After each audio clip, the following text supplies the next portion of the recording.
And I would do anything for cons. But I won't do that. No, I won't do that. Maybe you guys will find out tonight. Welcome to the Power Hour of Love. I'm Charboil. This is El Bandito. And I was going to say, maybe you guys will find out tonight just what we won't do for cons, but we're going to be doing a lot because that's our main topic that we're talking about. We're talking about cons.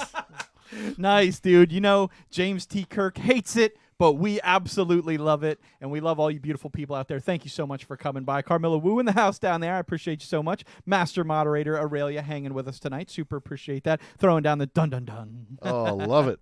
So how are all you beautiful people doing tonight? We are focusing tonight on our end-of-year convention breakdown. That's right. We're going to let you guys know where Samio1000 coming in with that beautiful sub right there. And we're going to tell you in just a few minutes where that spectacular money is going to go, because it's going not just to the Power Hour of Love this month, but somewhere very special. We're going to get to it in just a second. Oh, yeah. Thank you so much for throwing that shout out down there, Aur3llia. Master Moderator in the house down there. Can't be beat. But tonight, we're going to tell you guys a little bit about the best conventions, in our opinion, our favorite conventions to go to here throughout Florida at the end of the year in 2019. But we've got a few special surprises tonight. We've got a couple of out-of-state cons that we really want to talk to all you beautiful people about, and we hope maybe to see some of you beautiful people at. So we'll get to that here in just a few minutes, but real quick, we want to tell you guys about the special event that we're putting on all throughout the month of July. We have our Player versus Hunger Games charity crossover with Aur3llia, our Master Moderator. That's right. Our two channels have teamed up to combat hunger, and what we've decided to do is have a Hunger Games style tournament between the two of us, where we're going to be playing all sorts of games and having all sorts of fun with all you beautiful people if we reach our goal rewards, which we already reached our first goal reward and we're super psyched about. Oh, yeah. But we got to give some special love out there to Aur3llia, because, of course, she's the one who kicked off our knowledge of charity campaigning to begin with, and she is the host of the charity campaign, which, of course, is called the Hunger Games! Charity. In the chat, we'll bring up some information about that and a link where you can go and donate directly to the charity. Or if you'd like, there's a panel on our dashboard below that you can click on. But you guys are welcome at any time to check that out. But also here at the Power Hour of Love, we'll be taking all bits and subs, cheers, everything like that. Anything you want to send us, we're paying straight forward to the charity this month. So, Samio, that's where your $5 are going to go straight over to the charity. And I had a long talk with Aur3llia about this, how people were spending their $5, but Twitch was only giving us half. We were only getting $2.50 out of every sub. So I was like, if we pay $5, then we're paying extra money. And me and Senior Boyle talked about it for a little bit, and you know what? We're paying the full $5. Twitch can keep their $2.50, but the kids aren't going to go without it. So your subscriptions will go in full to the Hunger Games charity campaign for Player versus Hunger, which of course is part of their summer campaign, Outplay Hunger, which is very specific. So these donations that we're sending are actually going to children who typically would have like free lunch at school because of their situation, but now that it's summertime, they don't have a school to get a free lunch from. So Player versus Hunger is making sure that they're still getting at least that meal, if not more. So just $2 can provide a meal for someone out there in need, for one of these kids in need, and we have a goal of $500, 250 meals that we hope to be able to pay for by the end of the month. So please help us out with that. Samio, thank you so much for kicking off the night with a good start to that. And guys, if you feel so inclined, again, bits, cheers, subs, anything you want to give us, going straight to the charity, and you can donate directly from the panel below. And big thanks to Aur3llia for turning us on to the ability to be able to do this that we didn't know we could do, and we're just thrilled to be a part of. You know it, man. You know, they need it all, and they're going to get it all, and that's how it is here at the Power Hour. Man, we're going to, like you said, man, we're going to send it on over, and you know, because it's such a good cause, man. Yeah. You know, it's like it's something, you know, we want to be out there to be able to help. And, yes, we're so happy that Aur3llia is going to be able to help us rock and roll this, because we know she's always rocking and rolling her her monthly campaign. So we're so glad to be able to have the Triple Threat Tag Team this this month, and we're going to just rock it all month of July long.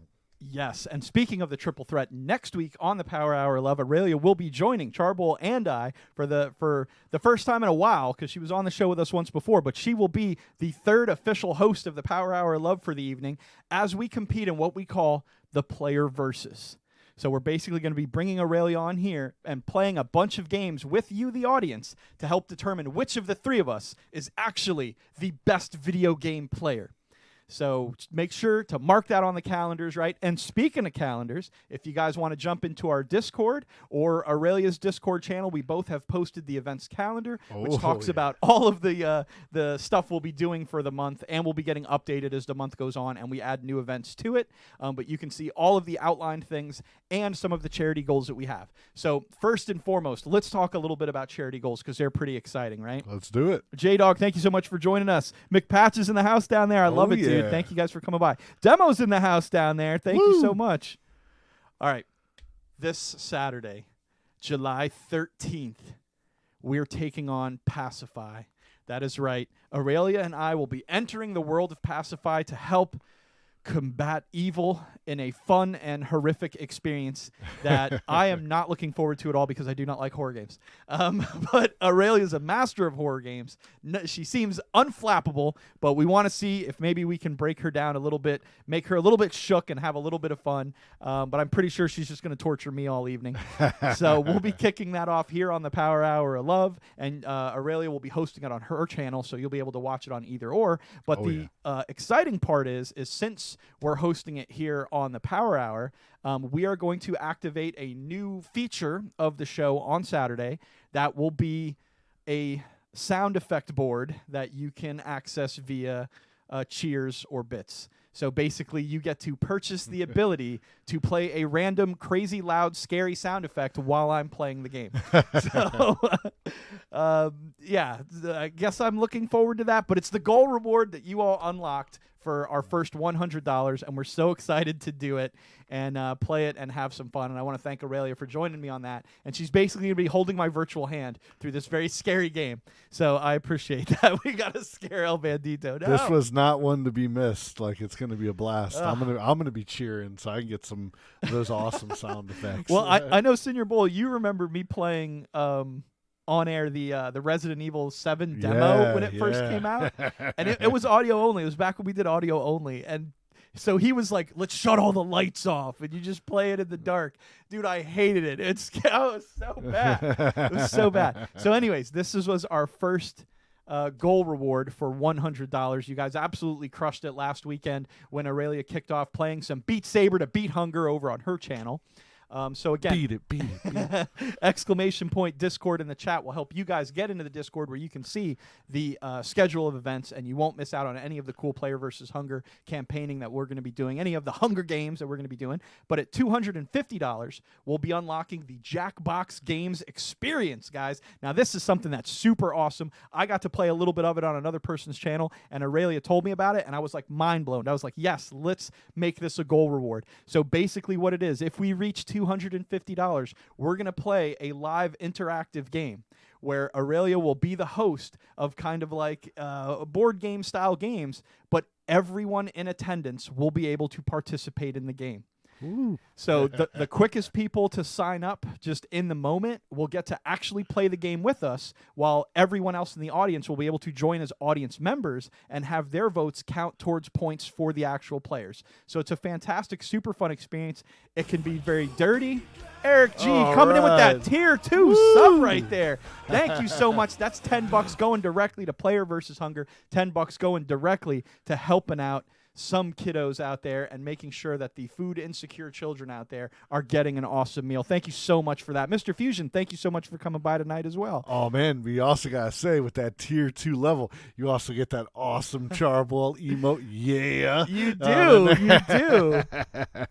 But yes, thank you so much, Eric G, definitely for contributing and helping us fight hunger. He's got him already. Woo! Yeah. Yeah. Thank you so much for that. Outstanding, my dude. Thank you, Aurelia, too. But the so that's $250, and everyone will get to play if we reach $250. So, of course, we're going to be adding in all of our subs and stuff here to the total. So we're going to get there fairly soon. I think we only have $50 to go. I think we're at $200. Oh, man. So stoked. Thanks to tonight already, we're up to $265. So we're doing fantastic. Actually, I think we made some money on Saturday, too. Damn. I'll have to go back and check because I'm pretty sure Hell's subscribed to the channel as well. Man. we're going Street Fighter, Mortal Kombat on this Hunger here, man. No doubt, man. We're going full on Hunger Games. So we're going to take everybody out until all the goal rewards out until we meet them all. So of course that's at $250. At $350 or 3/4 mark, Aur3llia is going to be playing Keep Talking and Don't Explode. Right? If you haven't heard of this is a virtual reality game where Aur3llia will have to defuse a virtual reality bomb with the assistance of someone on Discord who's audio only and reading her the instruction manual of how to disable the bomb. You only have about 5 minutes to do it, and it is ridiculously hard as they put random puzzles and wire sequences and diagrams and all these things that you have to do to be able to defuse the bomb. So we got to help Aur3llia out there. We don't want her to explode, but it's a super ton of fun to try to figure this out because, dude, it's like a 30-page manual. Oh, my God. Yeah, like she was showing me about this. Would you like to play a game? Yeah, it was. It was some Saw-level stuff because I was like, everyone's going to blow up and die here. This is terrible. But we're going to try to save Aur3llia if we reach that $350 mark. And if we reach our $500 goal for the month, our 250 meals for food insecure children out there who don't know where their next meal here in the summer are coming from. If we reach that goal, Aur3llia will be joining us on the final Wednesday of the month here in July for an epic top secret co-op gaming experience, right? So we got to reach that 350 to unlock what the top secret game is going to be, but I can guarantee you guys are going to want to make this goal as soon as we announce it. Oh, yeah. It's going to be pretty sick. Hot. So, it's so again, good. So good. Anyone who wants to jump into the Discord, Discord in the chat, or hitting up our panel down in the dashboard below will take you right in there where you can check out this schedule and keep up to date with all of the fun stuff we've got going on. Because, of course, we've got other top secret fun games and some D&D shit shows out there that Aur3llia is doing. And I know we've got some other co-op gaming somewhere along the way. And I'll be rocking the Division here on game night once or twice to help fight hunger. And we invite all you beautiful people to come by for all of these exciting events starting this Saturday, the first goal that you beautiful people have unlocked. Come by, scare me until my brain is pacified into a mush. I got to say, El Bandito, I really dig our new calendar that we have there because, we sit down and we plan out all of our, oh, yeah. Oh man. Coming in with that tier 3 sub. Come on, he says, make it happen down there. Thank you so much. We got to put the love out there for Eric G, man. Coming in with the big tier 3 sub, access to the dun-dun-duns. Oh, yeah, dun-dun-duns in the house. Some special just for Eric G. But we were saying that we would always have this stuff behind the scenes written out. Now I think it's cool because we can show everybody what we have on the plan, so you guys can get excited as more and more stuff gets released. Like I said, as we hit different goals and stuff, we're gonna put stuff. And same thing as stuff might be marked TBA. We're gonna fill that in so you guys know what's coming up next on the Power Hour and Aur3llia's stream and the game night. So yeah, it's I think it's a great way to show people what we have in store over the next couple weeks. Absolutely, guys. It should be super exciting, and thank you guys so much for that. Eric G, thank you so much for that amazing tier 3 sub, dude. That's amazing. Becca down here says, what do you guys think about injuries and Negroes? Oh, thank you for that. Haha. Man, oh man. Yeah, chucklehead down there. Thanks for joining us tonight. Absolutely. Much love. Absolutely. Here, we'll put some Legion love out there. There you go. Legion of love. Absolutely. All right, guys. But tonight, we're going to be telling you a little bit about the convention breakdown in the end of year 2019. That's right. We're telling you guys about the hottest, our favorite conventions down here in South Florida and Central Florida that you can go to check out some comic book and gaming anime action and a couple of special fun out-of-state cons that you just may find Charboil and El Bandito at. And I'm telling you, man, we're not, we're just sticking to the comics and the video. We got a couple horror conventions in there. Horror conventions, I'm saying. And these are hand-picked. I mean, hand-picked by Charboil and El Bandito from the Power Hour of Love, man. So we're going to let you guys know we think it's the hottest of not just the summer, but also through the end of the year. Absolutely, guys. All right, so let's go ahead and kick that off. If you guys have any questions about the charity throughout the course of the night, feel free to drop them in chat. We'll get right back to it. Or if you have any questions about the cons, or if you want to tell us about your favorite con, feel free to hit us up down there in the chat, and we'll shout you out.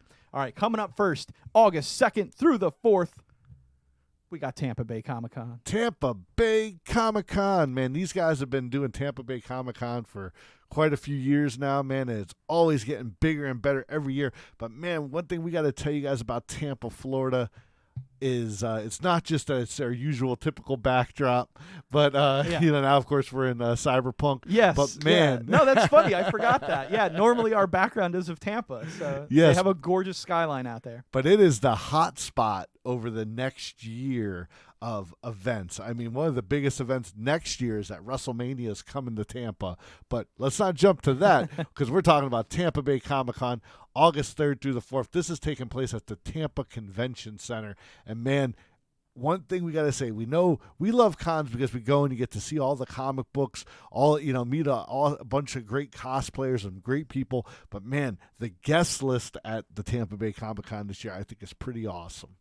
Oh, absolutely, man. And just kicking it off, right off the bat, one of my all-time favorites, we're talking the voice of Batman, Kevin Conroy himself. Of course, he started in Batman the Animated Series, was not a voice actor at the time, just happened to go in, audition for this. They absolutely loved him, and he's been crushing the voice of Batman for over 20 years since, including the Arkham series of Batman games.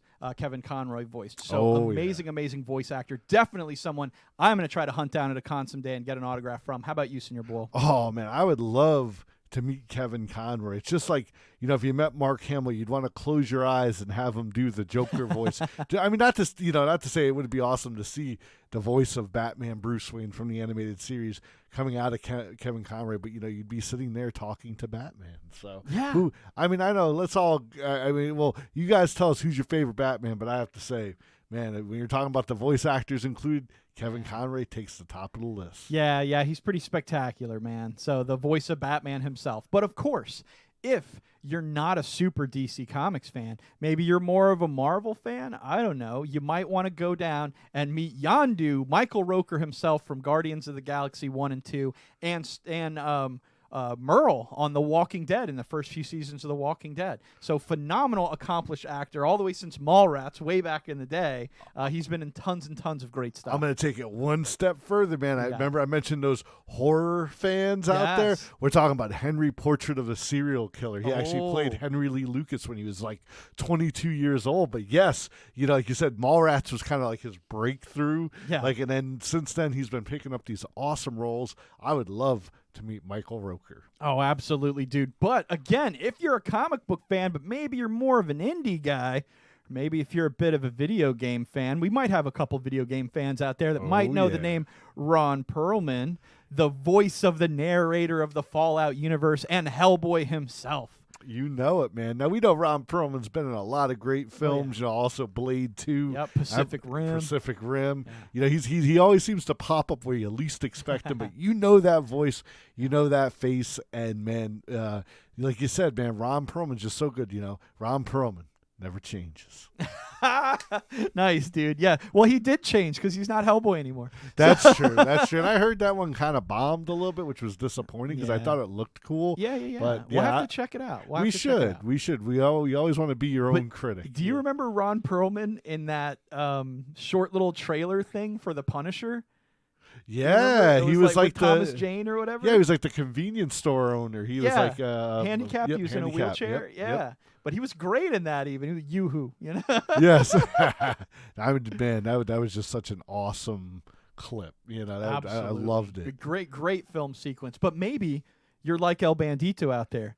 Maybe you're a little more a fan of the ladies out there, and we may want to go back in, El Bandito's past and remember fondly Miss Amy Jo Johnson, the original Pink Power Ranger. Absolutely, man. You know, we still have love. What was it? I think it was Trinity was the other female, the Yellow Ranger. But man, Amy Jo Johnson, she was the one that I know. I was always like, oh man, Kimberly. Yes, exactly. What was it about girls named Kimberly in '90s TV shows? They were always like the stupid hot ones. So good stuff, man. But this one could also kick ass. So, Hell yeah, that was pretty cool. Hell yeah. Amy Jo Johnson, of course, went on to do a bunch of other work, and she starred in that TV series for a while too. It was like a cop thing. I can't think of it. Yeah, I know she had a resurgence, you know, and definitely everyone was like, hey, have you seen that show with the girl that was Pink Ranger? Oh, Mr. Fusion's asking, is Tommy going to be there? No word yet, but I mean, a lot of times these, former cast of the Power Rangers like to kind of hang together. So we'll have to see if is that Frank, right? Jason. We met him that one time. He was Jason David Frank. Yeah. We met him at Orlando Nerd Fest. We're a very cool guy, and he's also a very good musician as well. You know it, absolutely, man. But you know who I'm thinking of too. Like, this is where I'm getting confused. Didn't one of the later Black Rangers it wasn't a band we saw too? I think it was one of the Red Rangers. Was it? Yeah, he was. I think he was the guy that was in Power Rangers Zeo. So he took over for Jason. Okay. After the first season, or maybe 2 seasons. You know, I remember they kind of their seasons are always really weird. Like some of the characters would stick around for a couple. Some of them would leave. Okay, I got to tell you guys something. Speaking of conventions and fun places to go, right? Democracy, I saw him down in the chat earlier. Hopefully he's still hanging around. I was telling him a couple weeks ago when we were playing Div 2, I think it might have been on his channel too we were playing, but I was telling him about a band that Senior Boyle and I saw where they had an electric violin player, they had an electric cello player, they had a grand piano on stage, they had a flute and a bunch of other instruments, but they played like hard rock music, and it was super awesome. And I was like, I can't remember the name of them, but I'll ask Senior Boyle. So, of course, the next day I did ask Senior Boyle, and guess what, Demo? That's Critical Role, the people who do the score for World of Warcraft. Oh, yeah. So, yeah, kind of a small-time thing. Maybe you heard of it. Absolutely. I feel like such a ding-dong for not remembering them. And that's Critical Hit, right? Oh, Critical Hit. Yes, Critical Hit. You know it, man. No, absolutely. Great band.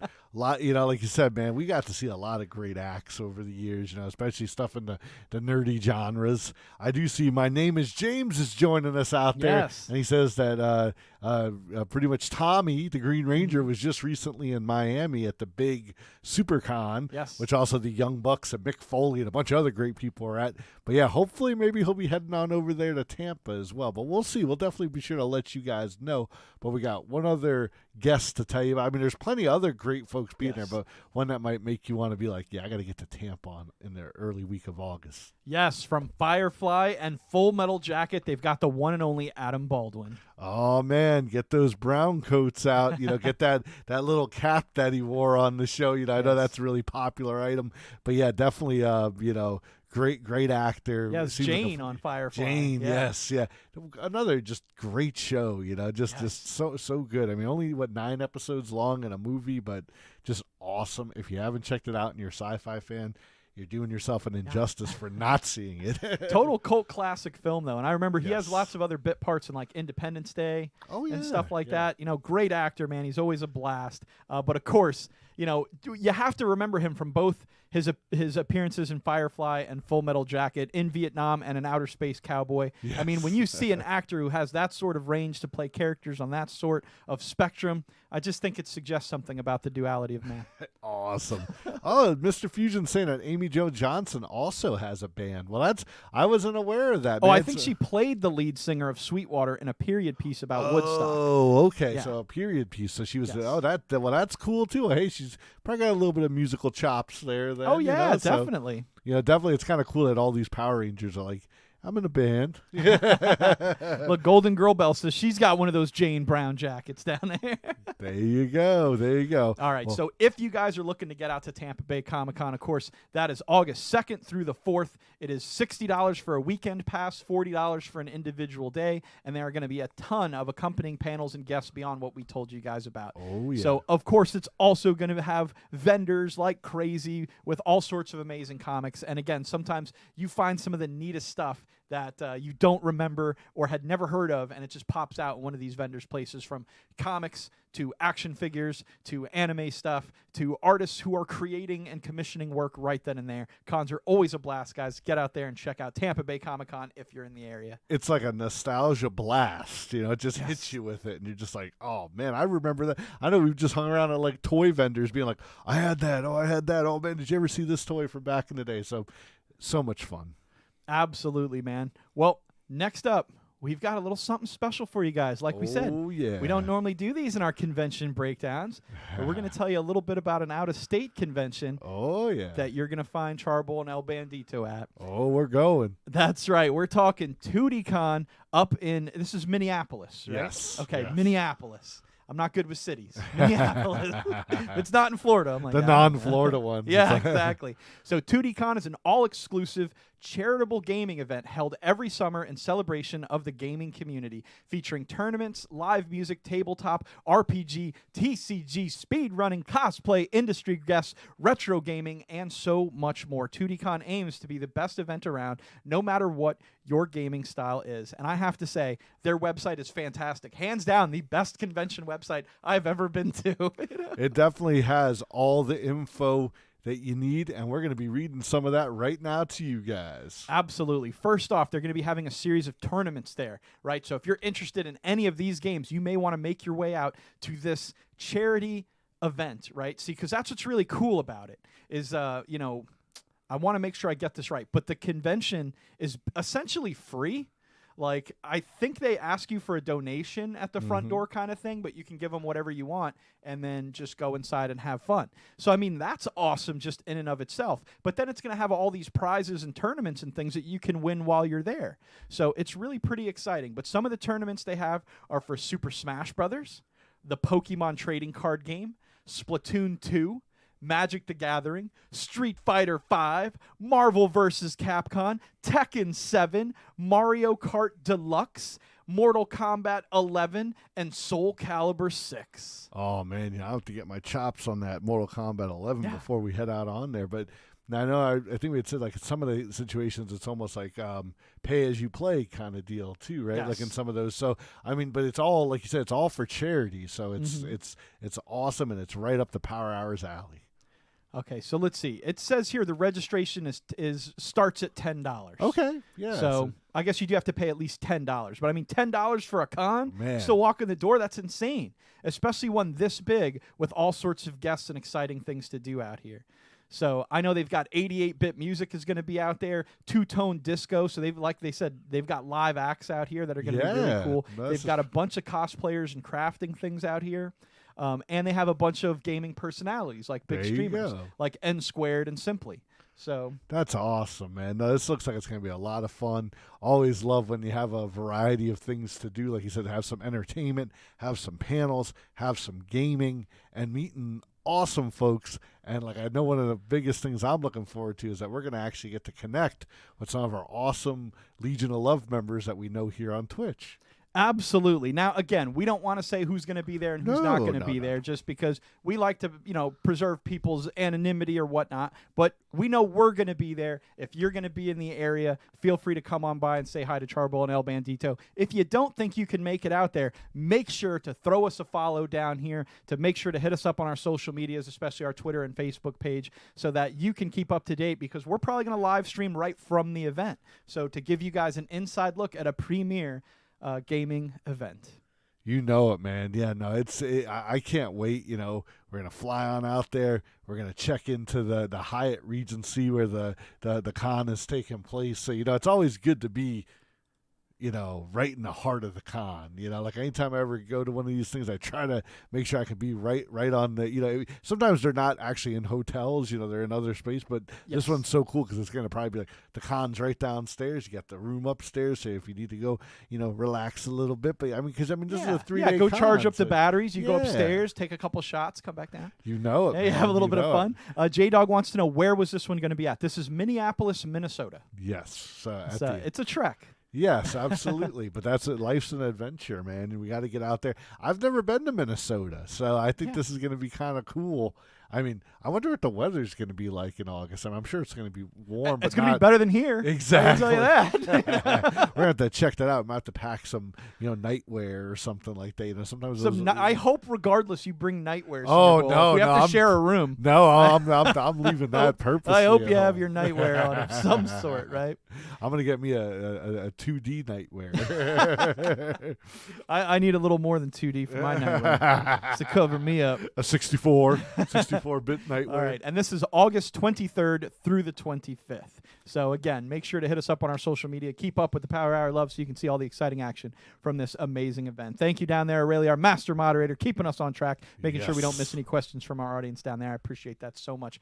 Next up, we're talking the Space Coast Comic Con. Oh, you know it, man. This one's near and dear to our hearts. We love Jake and all the guys that put this one on. This one's going to be taking place September 7th and the 8th at the Space Coast Convention Center in Cocoa Beach. So we're back over here in Florida. So any of our Florida Legion of Love members, definitely check this one out. We got a great list of guests for this so far, but they're also still announcing new members every day. So we got Athena Finger. Yes. If you don't know who Athena is, you got to go out there and look up her granddad, Bill Finger, and yes. The co and probably majority creator of Batman. Yes. Who of course finally won their legal battle against Bob Kane and DC Comics to get their name, or Bill Finger's name attached to Batman.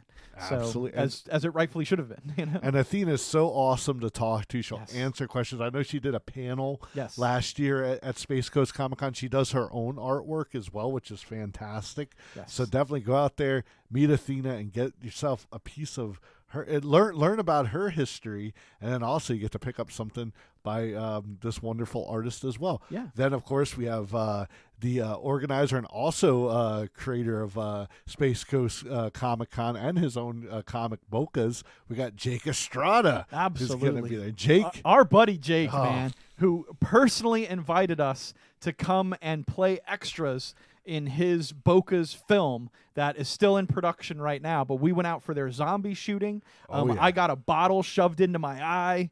And it's like I'm bleeding from the head. Senior Boyle had giant scabs all over his face, and we got to play zombies in an independent film. So we're super psyched for that. Of course, it is an independent film based on the original comic that he created, Bocas. So the zombie portion we're in, I believe, is some sort of nightmare sequence. Yes. From what I understand, because also like Rick from The Walking Dead and Chuck Norris were there, like played by other actors, but still, fantastic cosplayers. Yes. Chuck Norris, of course, played by Rick Stafford, who's also going to be returning to Space Coast Comic Con.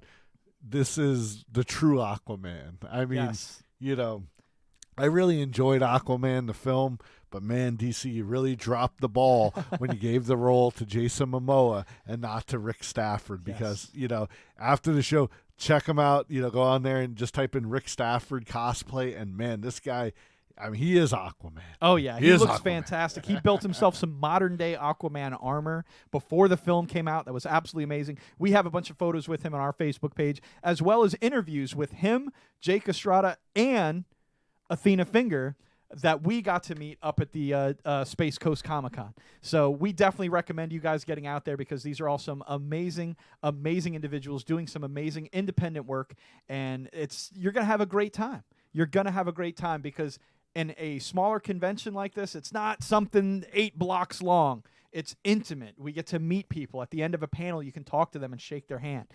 So it's exciting. These people are so personable. They make time for you. So it's fantastic and the type of event that we absolutely, absolutely love. But what else have they got there? Well, man, the bunch of great guests already. Like I said, they're still adding more and more each day. But, the one thing about Space Coast Comic Con that they like to do is they also like to bring in a performing act. Last year we got to see Phantasmagoria, which was just awesome. The touring Victorian troupe of like fire dancers and magicians. They were fantastic. It was kick-ass. Yes. Well, this year they're bringing in the pirates. We got Renegades Pirate Show coming at you at the Space Coast Comic Con. I'm sure they're going to be an awesome blast too. Maybe we'll get to see some sword fighting and maybe some gunplay. And I'm sure maybe a few people might even have to walk the planks. Yes. So definitely strap on your your best Sea of Thieves cosplay and come out there and check out the Renegades Pirate Show. But like we said, more and more folks are getting added every day, so you definitely want to keep your eye on the pulse over there at Space Coast Comic Con. I mean, last year, we got to meet Jarrett Wong, right? Isn't that from or Wang? From Star Trek Voyager. We got to meet Hacksaw Jim Duggan. Yes, which is this classic. So I mean, I'm sure they're going to get some more great people. I mean, already a great list, but man, this is what's awesome. The ticket prices. man, for a weekend pass, like we said, that's September 7th and 8th. It's only $20. It's $12 daily, and I believe kids 12 and under are free. So yeah, that's pretty killer. No, it's pretty rocking, man. And I have to say, we've got some chat down here we're missing down here. It's a big yeet coming in from Severed Astronaut, our man out there, inviting me out to play some Apex Legends with him last night. Got my first official champion in Apex Legends. It's the Battle Royale. And Congrats. Thank you. Me and Severed Astronaut and J-Dog took it down to victory. #1 team. Scored the champion live on stream. We've got a clip of it down there in our Discord if you beautiful people want to check that out. You can see the game-winning kill by Astro down there, who managed to take out, I think, something like 6 to 18 guys. He was unstoppable. He was an absolute animal. He's a machine. I got 1 kill. I was proud of that. But yeah, I think he ended up killing like 6 or 7 guys. It was pretty impressive, man. But I know I had his back, and so did J-Dog, and the 3 of us together, back-to-back out there, action movie style, managed to pull off the big W. We were super excited about it. Golden Girl Bell says, is that the heart of Khan? I love it. Heart. And Samio says, Charboil with a nugget of wisdom right there. Life is an adventure. It sure is. And right now I'm loving the adventure wherever it takes me. Although, unfortunately, I can't come to the con in August. Oh, well, we're sorry to hear that, Samio. Well, we'll catch up to you one day, man. Yes. We're going to hit one of those cons across the pond one of these days. It may be 5 years from now, and you might be in the USA, but we're going to be over there. And we're going to be going to a con, and it'll be awesome, man. But we're going to catch up with each and every one of you beautiful people one of these days, man, because it has been such a pleasure and an honor knowing each and every one of you beautiful people. It truly, truly has, man. I know I say that all the time on the show, but it's not going to get old anytime soon. So J-Dog says he saw the pics of us getting our zombie makeup, and they were super awesome. Oh, yeah. Astro says Bandito 100% carried the team to victory. And Astro says somewhere between 6 and 18 kills. That's a pretty big jump. I'm not so good with the math. I just know that's about the range in which I thought you were playing at. Definitely had a blast and enjoyed playing with you guys. Same here. Thank you so much for the invite. He actually invited me to play on Xbox One. Oh, okay. So I had to download the game real quick to get in there and jump in and play with him. Yeah. And then my headset was all messed up. It wouldn't work. So the whole first game, I think the only reason we won is because I couldn't talk to you guys. And I actually just played the game, And then afterwards, I'm talking a whole bunch and just not paying attention and getting killed. So sorry about that. Well, definitely, man. That sounds super exciting. And, yeah, we just love that, we could take Power Hour worldwide. And no matter where you guys are, you get to spread the love with us, get to enjoy the show and be a part. It's not just, we're the Legion of Love. We're while we might carry the flag, like we're all in this together and we're about having a great time and spreading the love. Heck yeah, throw a little bit of Legion love out there for all you beautiful people. But of course, you may have noticed once or twice on an advert that we like to put out, we may mention that we're the Spacey award-winning podcast, the Power Hour of Love. And of course, that comes from the fine people at Space Coast Comic Con and their Spacey Awards. Now, this year, I believe Senior Boyle and I may have the opportunity to be presenters of the award for podcasts and social media presenters. Yeah, well, we're going to actually hopefully be able to give that away. We're definitely going to be in attendance to congratulate the winners. I don't know the listing just yet. We'll definitely get that as it draws closer. Yes. But we'll absolutely be in attendance, and we would love to come up there and pass the torch, so to speak. We purposely kind of left ourselves out of the running, this year, just in that sense that, we were so excited that everybody got out there and voted for us last year and supported us, and it means so much, and we're going to keep carrying that that badge of honor, of being a Spacey Award winning Power Hour of Love. But yeah, definitely we're so happy to see this continuing, and that another great group of individuals that are putting out awesome content are going to get awarded this year at the 2009 Spacey Awards. 2019. Did I say 2009? Yeah. I'm going back in time. Dun, dun, dun, dun, dun. That's how excited about it, man. I'm taking a whole 10 years of I'm with excitement. you. We've been winners for 10 years, so it's fine. But absolutely. But you are the best, Eric G says. No, you're breathtaking. You're breathtaking. No, absolutely, Eric G. Very much breathtaking tonight. Thank you again for your awesome contribution. Throwing some love out there for Eric G, the absolute mad lad down there, throwing down some love, getting that tier 3 sub in there, going straight for the kiddos, guys. And we're going to tell you a little bit more about our charity and our campaign for the month that we're doing a charity crossover with Aur3llia Games, a little bit more on the other side of the Podunk news. But for right now, we're going to tell you beautiful people about the crazy, wacky Podunk stuff going on in your world. Let's do it.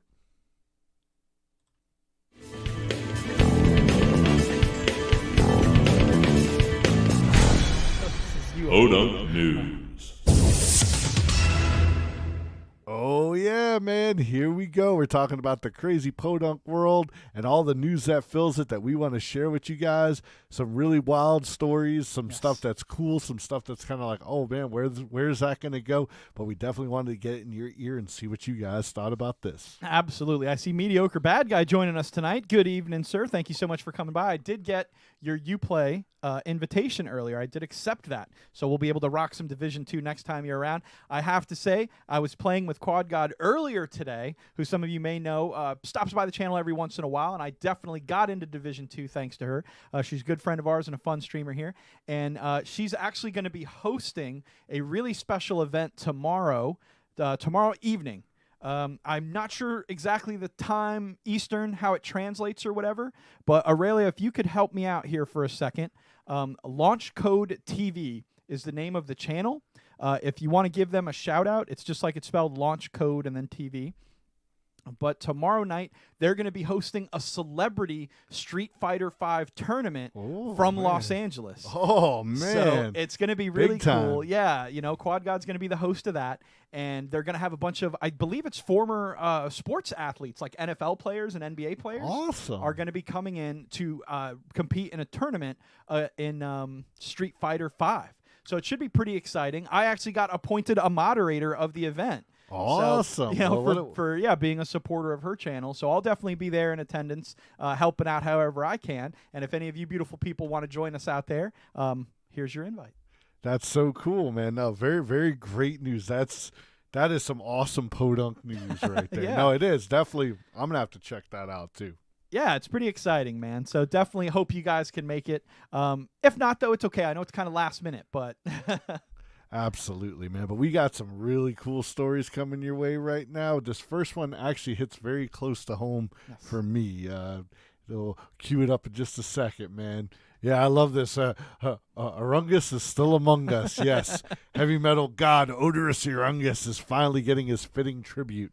If you guys are unaware of who Aur3llia is, he was actually the character which was portrayed by Dave Brocky, who was the frontman and founding member of the band Gwar.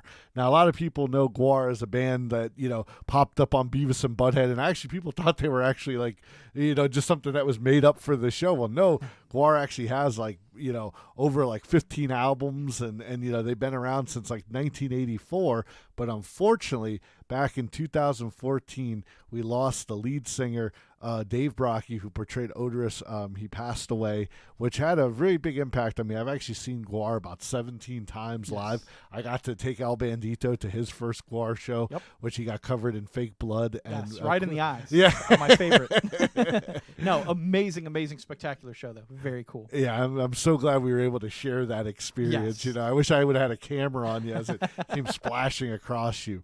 But while Dave Brocky has a great memorial site at the Hollywood Cemetery in Richmond, Virginia, which is where the band originated from. Now we know in Gwar lore it's Antarctica, but their human counterparts come from Virginia. Yes. But the crew at Gwar has continued. They do have another lead singer now who was a former member of the band that's filled in for Dave since his passing, but they've also been working on an awesome Aur3llia monument.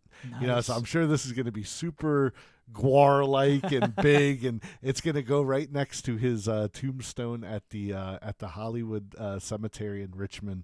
And I thought this part right here was really cool. It's going to be unveiled on August 30th, which would have been Brocky's 56th birthday. And then following the ceremony, there'll be an after party, which will take place at Gwar Bar. Now look at that. Even in Richmond, they have a bar that's run by the guys in Gwar with a very special performance by the band Rog, which if you don't know, that's Gwar backwards, and it's pretty much them without any of their costumes and blood. But as much as you might say, but I want to see him shoot blood at everybody, it's actually a very unique experience to get to see Rog. So I think that was just a cool story that I wanted to share with you guys. Oh, absolutely, man. Yeah, our hearts go out to, Odorous out there, to Dave Brocky, the man, dude, for starting this kind of amazing sort of movement that Gwar had in the sort of cult underground. And the one show that we got to go to was absolutely packed up there in Orlando. I mean, shoulder to shoulder.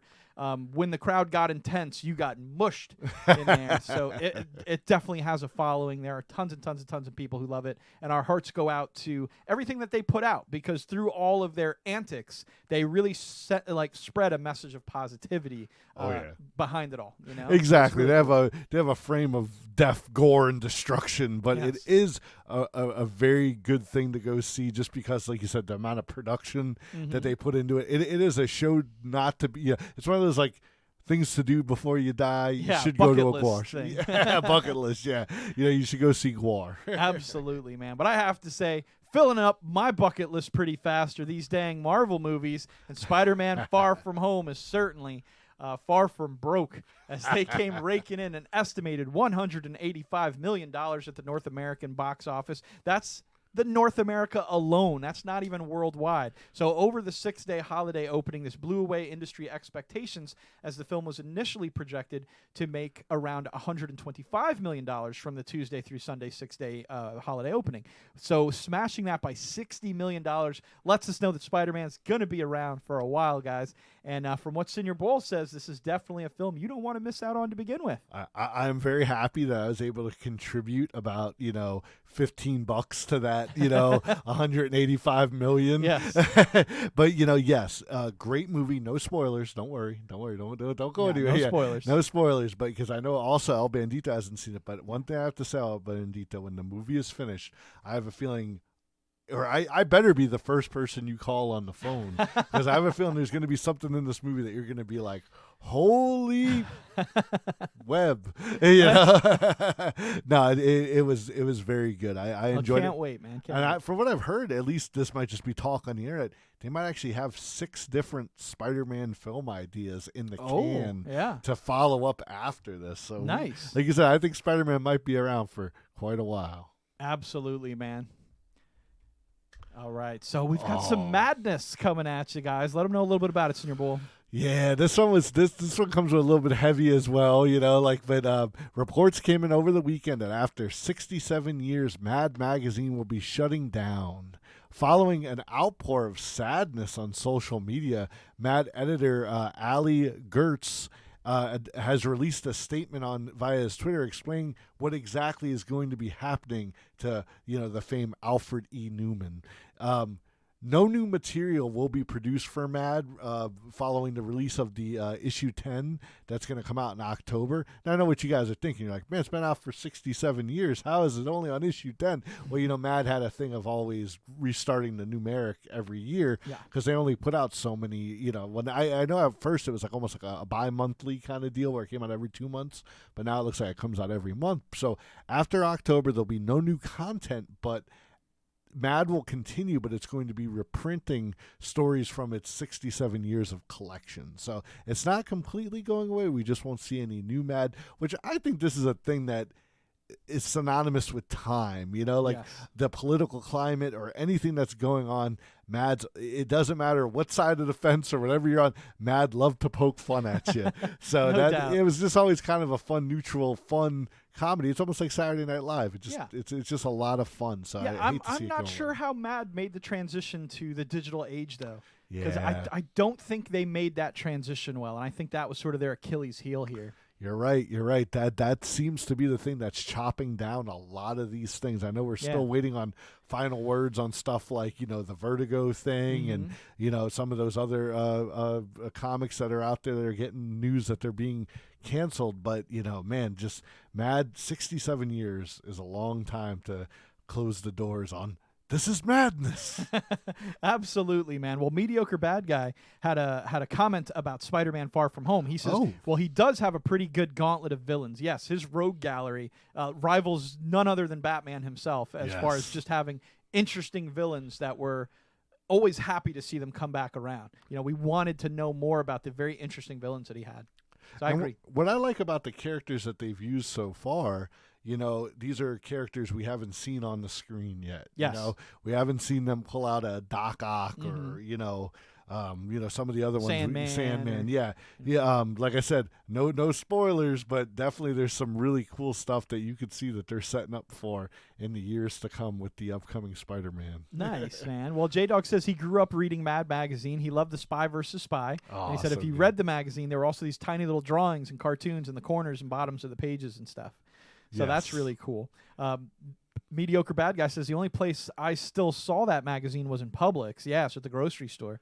So there was a Spy versus Spy video game back in the day. Absolutely, man. Yes. And Eric G says many print publications have fallen due to the increase of digital media, but 60 years is still a great run. No. Oh, yeah. It absolutely is, you know, and it's funny how comic books are prevailing right now thanks to their, like, you know, their ability to spread out into other media, but even the internet is hard for comics to get into. Like the whole motion comics or reading comics online is not super popular yet. They haven't really cracked the code on it, but we'll see if they do, because I'd hate to see them disappear the same way. So Samio says we never had Mad over here. Oh, that's a shame. Yeah, it was a pretty, like Senior Bull said, it was almost like the Saturday Night Live of magazines, but it always had like crazy fun articles. And a lot of parody artists, such as Weird Al, you know, they cite Mad as being a very big contributor to like them being like, hey, this is kind of cool. We could take something that we want to say something about that we know if we just try to remake this, it's going to get us sued, you know. But he's like, if we do it in parody, it can we can get our art and our message out there, but you know, still not have that legal hammer get dropped on you. So exactly. Definitely a Mad. You know, if it is the end of days, at least for new material, you know, thanks for your 67 years of service. But like we said, it's not completely going away. They're going to reprint some of those stories. And it might actually be kind of interesting to see how some of those stories hold up today. You know, you get a story from the 60s or the late 50s and just kind of see, you know, sometimes you see an old cartoon or something from like an old newspaper and you're like, man, that actually kind of has some, you know, things haven't really changed as much as we may think they are. Now, one thing I wanted to mention is I remember my dad used to always tell me about when 1961 rolled around, you could flip the Mad magazine over and it said 1961. Yeah, nice. You know, and so I actually had to, you know, go across to eBay and get him a copy of that one. So, yeah, you know, once again, you know, now we get to relive all those years of madness. Yeah, no, they certainly did some fun stuff. It might be worth checking out. But you want to talk about some madness. Bethesda is back with some more news about Fallout 76. This is actually, I don't know, it's debatable whether or not this is good or bad. What they're trying to do is Bethesda wants to make Fallout 76 easier for newer players to get into. Now, I can kind of understand this because when I was playing on stream last week for the 4th of July, as soon as the stream was over, I went back to playing my campaign, and I tried to fight through a little world there in the late evening. And just, you know, take a little Corvego workshop or something. Sure. You know, dude, I could not get to the end. Like, really? I was level 15, and the people inside of it were level 5 and level 10. Okay. And it just through attrition, they killed me over and over and over again, and I just could not get past it. I ended up just giving up after like an hour and a half of trying to take this one small little base. So I was like, dude, this is ridiculously hard. Now, again, the hitboxes were completely just messed up. Okay. Like I would be just ripping into somebody and it wasn't registering any damage. Oh, man. So there was definitely some buggy stuff going on to begin with, but they're citing some other issues that may make the game easier for players that I can certainly get on board with, because this is a game I want to play, but they're making it hard to, you know. Was that the prison? Were you going through the prison? Okay, because I remember when I played that prison, I was like, I should be able to do this, and it just wiped me. Dude, it was literally like a small, like 2-story building. Oh, like geez. It was like some sort of mechanical workshop. I couldn't believe I couldn't get through it. It just enraged me. But anyways, so what they're going to be doing for players is they got a list of 6 things here. They're going to be reducing the cost for fast traveling for players under level 25. Okay. That's good because I hate paying for it to begin with. Yeah. Players under level 15 will have a higher disease resistance. Now, that makes sense because when you first get out there, you're going to be healthier and then over time be more susceptible. they're going to be making food take 50% longer to spoil. Okay. And I think that's across the board. I think that's for everybody. Yeah. They will no longer be wiping out stat bonuses from food and drinks after fast traveling. So that sounds like that was a bug more than a treat, you know. But oh, man. I guess okay, wait, I get it. Like it took you time to get there. So it's like they took it away. Yeah, I gotcha. Yeah, I gotcha. And then last but not least, they're saying encounters with higher level enemies right outside of the forest in the game starting area will be more rare than they were before. Okay. So that just sounds practical. Yeah, like right out the gate. Thing, you know, literally out the vault gate or something. You know, you're fighting something crazy. You know, you're not gonna have a good time. Yeah, exactly, man. So it sounds like they've got some pretty good changes in mind. So I'm pretty happy with what they got going. I may keep playing this, but like I said, man, I got pretty pissed playing. I mean, it was like 3:30 in the morning. I was trying to beat this stupid thing. It just made me so mad. I just wanted to beat it and save it right there. Yeah, exactly. Yeah, You you kind of have that. Go rest in in the game you have to rest and stuff. Yeah, you need to go rest in real life, thinking yes, I accomplished something. Exactly. Not being like God. Yeah. Because like if I go back now, they're gonna respawn all the enemies. Oh yeah, That's pain. But anyways, Red Zapdos, thank you for joining us. I see you down there in the house down there. What is up? I hope you're having a great night. Astro says getting 2-shot in Battle Royale when you're wearing full power armor. Dude, yes. You were watching, right? Yeah, dude, like 2 rounds in that Battle Royale thing, and I had power armor, and I just died. What? And I was like, really, dude?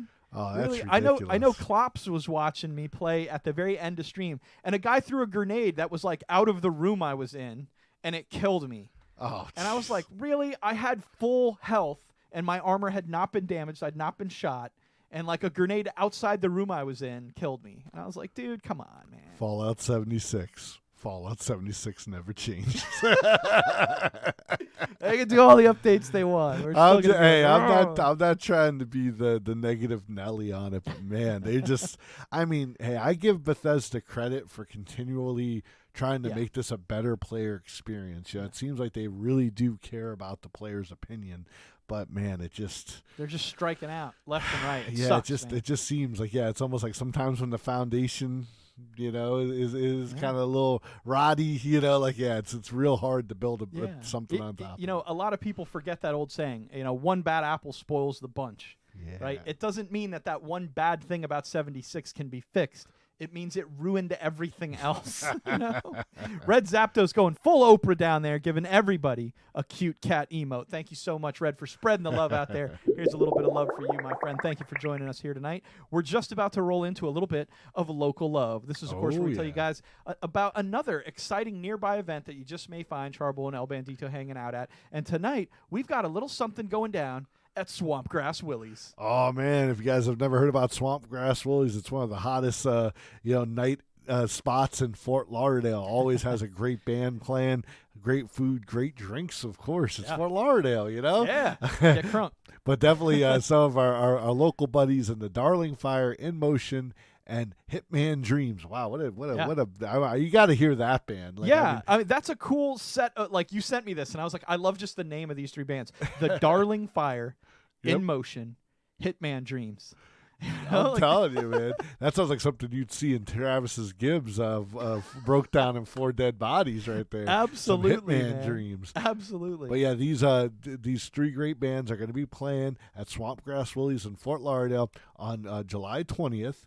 It's going to kick off at 8 p.m. and go in through midnight. So these guys are going to be playing some pretty awesome full sets, and it's only $5 at the door. So you get to check out 3 great bands, get multiple hours of entertainment, and also, like I said, some awesome drinks and food at Swampgrass Willie's. Heck yeah, guys. Definitely a very cool venue, very cool event. If you're ever down in Fort Lauderdale, whether you can make this event or not, check out Swampgrass Willie's. It's a super ton of fun. But real quick, last but not least, we're going to roll into some headlines, tell you guys real quick about some of the hottest headlines out there in the crazy, wacky podunk world that are probably so popular you heard about them already, but we felt like we couldn't at least mention some of them. And speaking of mentioning, how about that mention down there for Valentina TV rolling in the house? Thank you, Aurelia, so much for that shout out, our master moderator down there. Thank you, Valentina, for joining us tonight, for throwing down some love in the chat down there. So thank you, thank you, thank you. So here we go with some headlines. First and foremost, we got some news about Pokemon Sword and Shield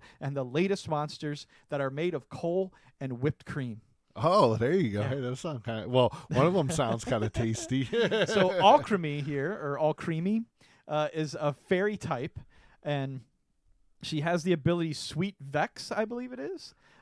So I dig it. There you go. I like it. You know, it's not often that I see a Pokemon and I'm just like, I know what to do with that because I'm not a big Pokemon guy, but I look at that and I know what to do with that. Like, we're going to get kinky with Aur3llia. Got to eat them all. Yeah, you know. And the other, of course, is Roly-Coly, who is some sort of coal creature. Yeah, and he has like a burning eyeball thing. So really interesting characters are coming out with here. Absolutely love it. Well, definitely, you know, it seems like I almost think you could do more with the whipped cream than you could, like, I think the so. made of coal. Just personally. Yeah. Boom, boom, boom, boom. But, man, definitely, you know, I know the Pokemon fan base, man, they love when they add some new characters because, I mean, once again, there's another series that's been out for, over 20 years now, you know. So, yeah, it's always good when they can throw in something new to keep it nice and fresh, like some whipped cream. Oh, my gosh. We got Life Reboot coming at us all the way from Honduras. Whoa. Are you kidding me? Muted right now, but lots of love out there. Look at this. Oh, man. Life knows this love is for him. He knows it's for him right there. Absolutely, man. Definitely, Life. Good to have you tonight. Good Thank to you have so much here. for coming by. Yes, sir. Aur3llia, if we could, thank you. Got that shout out there for Life Boom. Reboot. Boom. We got some love for you. I'm letting them know. So Awesome. all right. So Mediocre Bad Guy says, I feel like they've gotten lazy. What was interesting about Roly-Coly? What was interesting about him was his ability that's too small for me to read now. And I can't see what it's. Hold on. I'm going to leave it. Extreme close-up. Whoa. Okay, I was like, dude, I'll put these slides in. They have it written on there. I don't have to rewrite it. So it says that his ability is that he's a steam engine, and his type is rock. So they're thinking he's not going to have normal fire resistances, though he's based on a piece of coal. But I'm with Mediocre Bad Guy, who says it feels like they got lazy, because this seems like someone like had a really awesome day at the spa with the hot stone massage. Yeah. And they're like, Roly-Coly, got it. But and come then on. they came home and started having some kinky fun with their partner and was like, this whipped cream action, this could be a Pokemon. This could be a Poke, but it's rock. Yeah, but we'll make it a rock just to mess That's with a people. So it should be fun. I don't know. I don't know a lot about Pokemon, so I don't mean to make fun, but I think they're really cool. I like the concepts of them because I've not seen a lot of other games with a whipped cream monster. So it sounds hot. Go. I dig it. It definitely sounds creamy. He's made out of coal, Samio. Isn't that enough for you? All right, let's see what else we got down here in chat. Red says, wait, so does that mean that since Shield and Sword are coming out around the holidays, that Pokemon is giving us coal for Christmas? Oh, Who was the bad boy this year? I think it was whoever was using that whipped cream. He's getting a lump of coal because he was naughty. Man, these ones are just writing themselves tonight, huh? With the Pokemon. The only two moves in the past that have ever done that are Swift and Thunder. Oh, interesting. Okay. Aur3llia's giving us some not like this down here. Life says, have fun. I will try to drop some vacation pics in the Discord. Absolutely. Sounds awesome, Life. We will see you. Have a great night. Thank you so much for stopping by. You're the absolute best down there. Aur3llia threw a shout out for our man, Life Reboot, the amazing retro streamer, the world-ranked Donkey Kong player, and the very good friend of the Power Hour Love. Make sure you get out there and check him out. Thank you, Mediocre Bad Guy, for throwing down there the link to our Discord as well. And let's continue on with a couple more fun headlines we got. Commemorate Stan the Man Lee himself with Hot Toys' new Guardians of the Galaxy Volume 2 figurine. And it is a Hot Toys Toy Fair exclusive.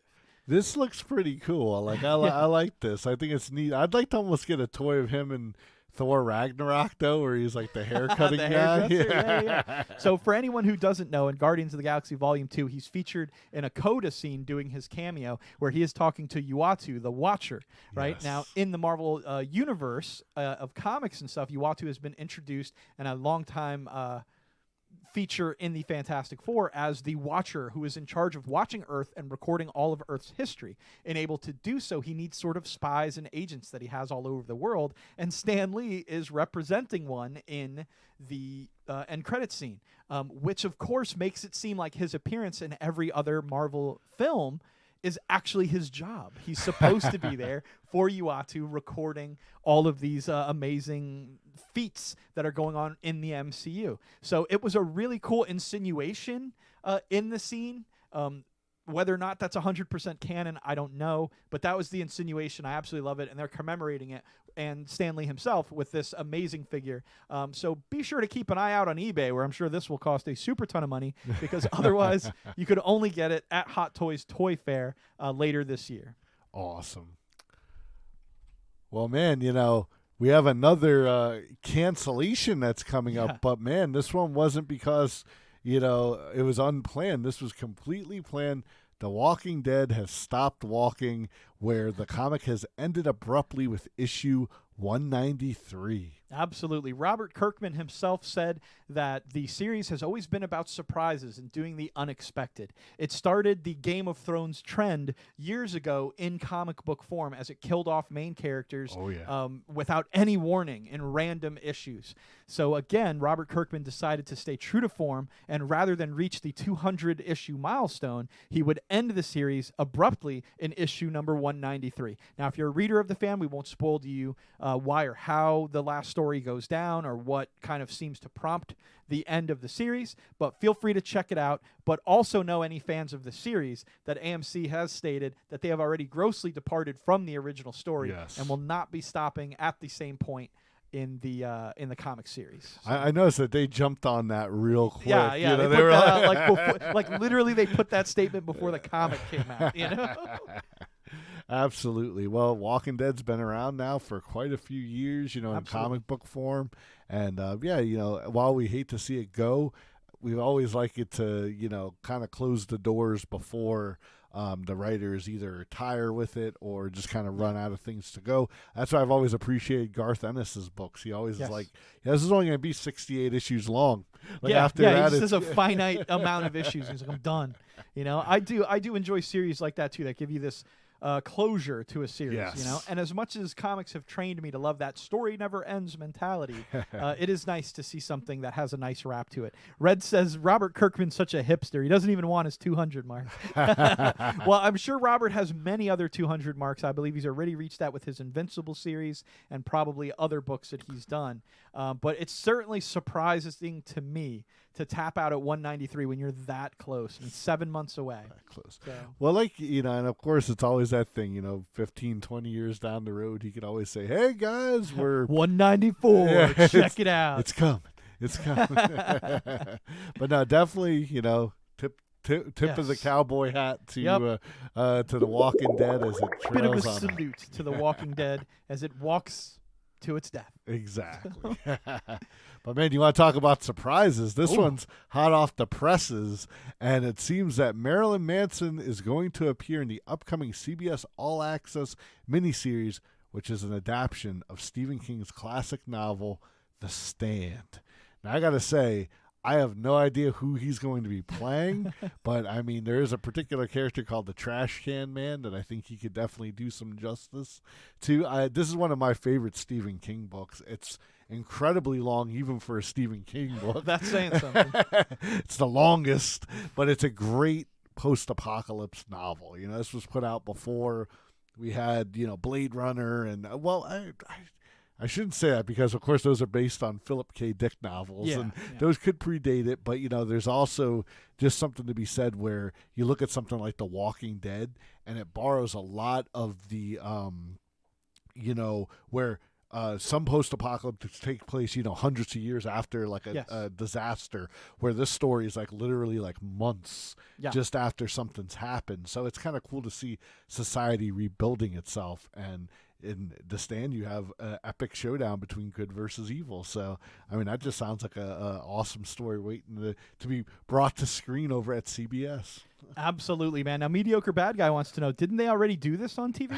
Yes, they did back in 1994. And I really liked that adaptation. It was actually, the screenplay was written by Stephen King, so it retains a lot of the core stuff from the book. Nice. But this is going to be a 10-episode 1 hour per episode series. So essentially the movie that was put out in 1994 was 6 hours long. So we're actually going to get 4 more hours of content. Wow. You know, for a book this size, they definitely had stuff that they had to leave out of the 94 adaptation. And plus, with it being on CBS All Access, it's not going to have the same restraints. Sure. You know, it could be a little more vulgar. A little more mature. Mature. Yeah. There you go. I mean, some of the stuff, if you're going to read the book, read the unedited version, just because you really want to dig into the horror elements that are in the story. You know, really, like, you think, you know, Pennywise and Cujo and all that stuff.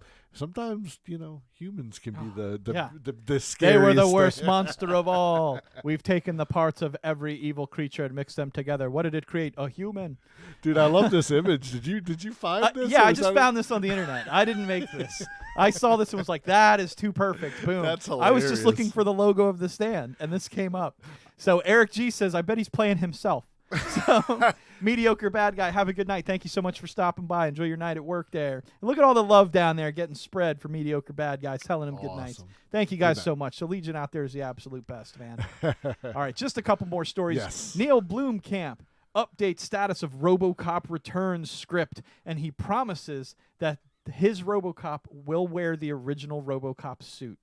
So I'm pretty stoked about that. I have to say the RoboCop remake they did in 2014 was atrocious. Probably one of the worst remakes I'd seen. Completely lost the theme and spirit of the original films completely. Like, just didn't get it. It was almost like the people who wrote it as sort of a joke about the original movie. So absolutely hated that film. And I'm excited to see Neil Blomkamp take his hat at this, because he is writing the script with the 2 original writers of the first RoboCop film.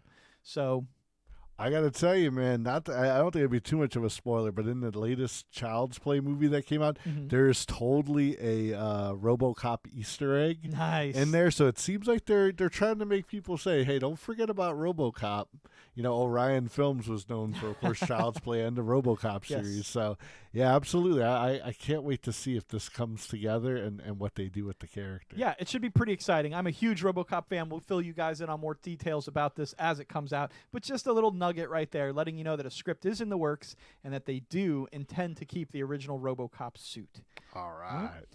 Next up, dun, dun. Dun, dun, dun. In local news, NASA's mighty moon launcher moves to the rocket pad for solo testing.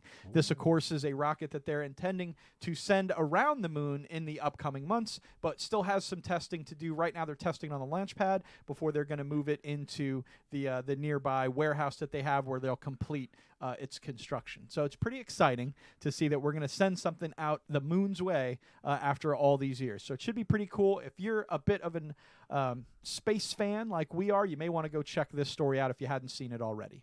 Awesome, man. I'm going to have to read more up on this. I hadn't heard about that yet. Yes, Zapdos, this is Orion. Yes. Awesome. All right, last but not least, we got an amazing story that came our way from our master moderator herself. Our charity crossover partner, Aur3llia, sent us this earlier this week, and we'd like to encourage all of you beautiful people to send us any links to interesting news articles you found down there in our Discord. But she sent us this article where Netflix promises to quit smoking on most of its original programming due to outcry about the cast of Stranger Things basically smoking through the entire series. And kind of just making it cool for kids again, kind of a thing. But, of course, most of their programming is very adult programming, so I'm very surprised that people are kind of up in arms in this area. But Netflix did go on to say that they are going to reduce smoking unless it is historically accurate, like the person being portrayed was a chronic smoker, or unless the creators of the story feel that it's inherently necessary to the character's character. Okay. So that basically sounds like everything they're doing right now. So I don't understand what really they'll be changing. But they did mention that they will try to take out a number of smoking references out of Orange is the New Black. Okay. Which is like what kids are getting inspired from that show. Do not let your kids watch Orange is the New Black. That show is very mature. And people smoke in prison. I was gonna say, I think that kind of like lines up with the character. Yeah. I mean, I'm sure we'd have to do a poll or something to see what but yeah, like you said, the majority of people probably do smoke in prison. So hey, nobody puts Hells in the corner. You get out of there, dude. He just said he sneaks in the room and sits in the corner. No way. We're not letting that go down. We're gonna send some love out there for Hells. Throwing down that sub to support the charity on Saturday, man. We absolutely appreciate it. And, of course, donating $60 to the charity through direct donations to the campaign itself. So thank you so much for coming by and hanging out with us tonight. We super appreciate it. Eric G says, so the 80s. Yeah, smoking was kind of a big thing. It was, dude, which is so weird. Like, that seems historically accurate. So Aur3llia says the only story of relevance she's ever seen. Well, still, we're so glad you slung it our way. We super appreciate it. And like we said, if anyone else feels like they found a cool or interesting podunk story that you want to share with us to have us read on the news, feel free to drop it in our podunk news category down there in our brand new Discord. Hey, man, I think Marilyn Manson being in the stand is pretty relevant. It's pretty good. No, but absolutely. No, this is a great story. Thank you so much, Aur3llia, for getting this out there. And, yes, we absolutely hope you guys, if you see something, be sure to shoot it our way so we could share it with everybody. No doubt, man. Hell says he loves watching Orange is the New Black. Dude, that's like my jam. I love that show. Half the time, it's people being hilariously off-the-wall funny, and the other half the time, it's chicks making out. I can't ask for a better show than that. So. Absolutely, man. No, we'll have to see where that all goes. Like, I get it that there's so many young fans of Stranger Things that they're probably like, oh, man, even though this is a period piece in a sense, they're afraid that it's going to kind of lend to an increase in the Bandito. No, sir. No, sir. I'm sorry. All right. She doesn't want me talking about chicks making out. Oh, gotcha. She thinks I'm being naughty. No, she's probably right.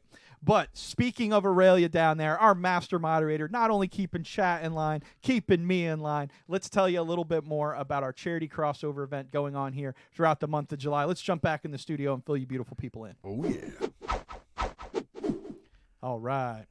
So, guys, like we said, we have this exciting, brand new charity crossover event for Player vs. Hunger that's going to be running throughout the entirety of the month of July, right? It's our charity crossover with Aur3llia. She's our master moderator and the owner of this campaign, and we're her backup squad, man. We are her, squad out here to get in here and help her compete in these Hunger Games, right? So what we did was we set up these events throughout the month that not only are Aur3llia and I going to be able to play in, but all of you beautiful people will be able to join us and have fun and enjoy games with us as we try to entertain the masses out there, to bring awareness, to bring eyes on, and hopefully even bring some donations to the wonderful cause that is Player vs. Hunger. So Player vs. Hunger right now are running an Outlaw Hunger campaign throughout the summer, which is specifically targeted at children who would normally get free lunch at school, but now that school's out, they don't know where that meal's coming from. So Player vs. Hunger is setting it their goal, their mission,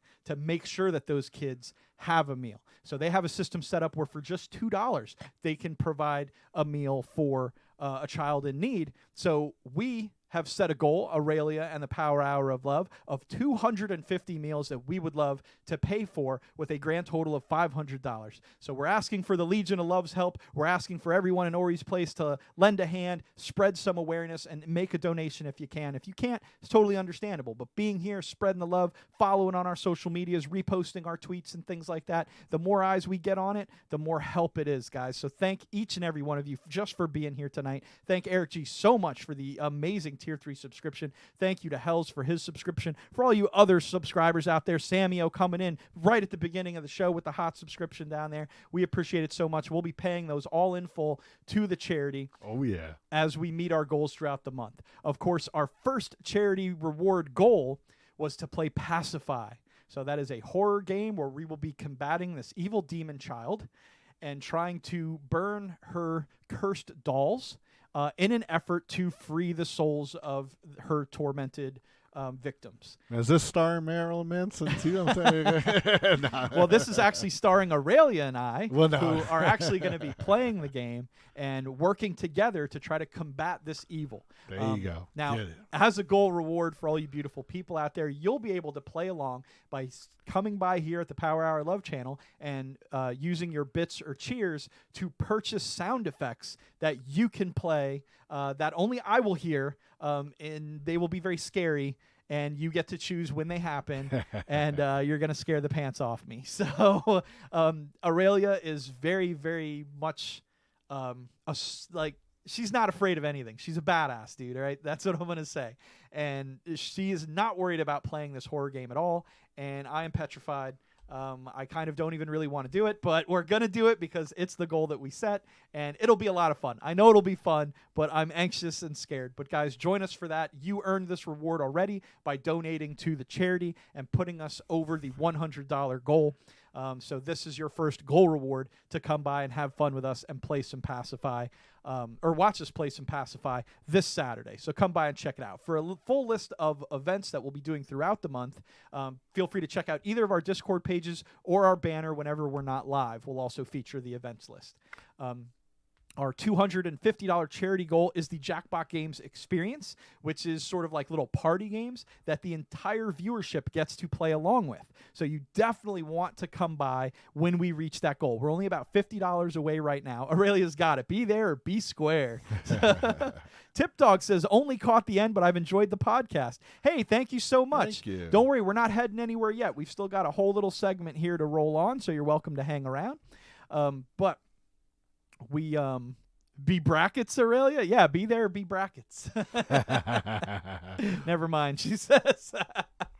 But yes, $250 Jackpot Games Experience. Everyone who is a viewer will be able to participate in these games, voting as audience members or actually taking turns rotating in and out as Aurelia and I play this game.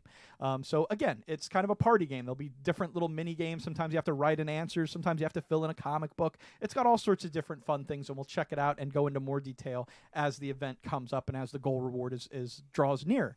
We're only about $50 away. No, we're less than $50 away now. Jeez. Oh, man. We got to be like $10 away at this so point. Close, so close, so close. But our $350 goal is to play Keep Talking and Don't Explode.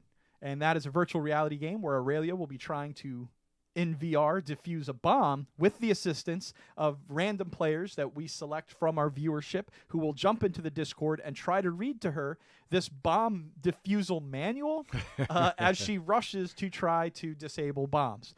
So we're going to try our best to not blow up Aurelia, but I have a feeling that she may go poof once or twice throughout the stream. Either way, it should be a lot of fun and something each and every one of us can participate in. For our $500 goal, the goal of the entire charity, the 250 meals, if we reach that, we will be having a super top secret Hunger Games Victor co-op charity stream. It'll be on Wednesday night's game night, the very last one of the month on July 31st, and we'll be playing a top secret super epic game, and you guys are not going to want to miss it. So make sure to keep up with the charity and with me and with Aurelia and with the Power Hour Love as the month continues to make sure that you don't miss out on any of these cool events, because we've also got a bunch of other cool features like Aurelia's D&D shit shows where she will be DMing one-night campaign adventures.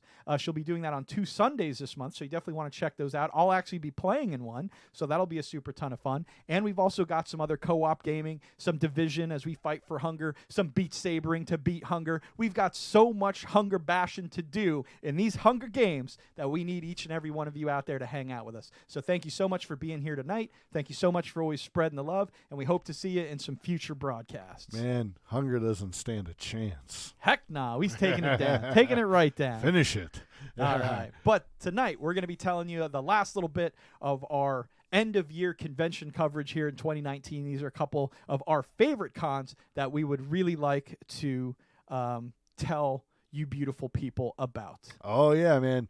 Kicking it off, man, it's going to be the biggest con in the southeastern area. Yes. So we're not just talking about Florida. We're talking about the whole southeast United States here. Absolutely, and we're talking man. about. I really thought we were leaving. That was how good of a promo I did right there. Oh She no! was like, oh shit, we must be wrapping up tonight. No, we got No. plenty more to go. We got We- another 15, 20 minutes. Oh So yeah. We're gonna fire through these, but definitely stick on around. You're fine. You're fine. She feels bad down there. Don't feel bad. Throw out some love down here for Aurelia. You know what? We got to give her a shout out down there. What am I thinking, guys? Get out here. Check out our master moderator. She won't shout herself out because she is too humble. But there you go, guys. Make sure to head over to her page so you guys can stay up to date with all the Hunger Games stuff that's happening on her channel as well. Sometimes we'll be here, sometimes we'll be there, but you don't want to miss out on either. Boom.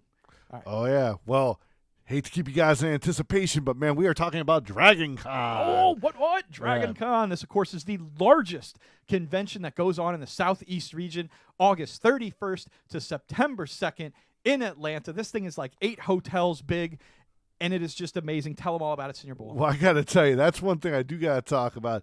Definitely much love to Dragon Con, but, I was on their website, and I was trying to find out the, location, and all it said was Dragon Con. So all I could think of is I think it's that scene in Bill and Ted where they're asking for directions, hey, where do we find a historical figure, and the peasant just points to the castle. I have a feeling that's what it'd be like if we went to Dragon Con. We're excuse me, Atlantean, can you direct us to Dragon Con? They just point to this massive complex of collectives. But no, all joking aside, no, this one's the big one for the southeast area. In Atlanta is an awesome place to host it, and man, some of the guests that we have coming here are definitely top notch. Top of the list, we got David Tennant, known of course primarily for his roles in Doctor Who, but then also for Jessica Jones and a bunch of other. Yes. He's all Good Omens, I believe he's also a part of that as well. So I mean, definitely, he's definitely would be an awesome person to meet. Heck yeah. The purple man on Jessica Jones alone, and not to mention the 10th Doctor. So he's just amazing. Amazing. Not to mention all the other fantastic miniseries and things he's been in. Then also, definitely one of my favorite from the original Star Trek, we have George Takei coming. Yes, Sulu's Mr. Sulu himself. What does he always say now? Oh, my. Oh, my. There you go. You got it. So good.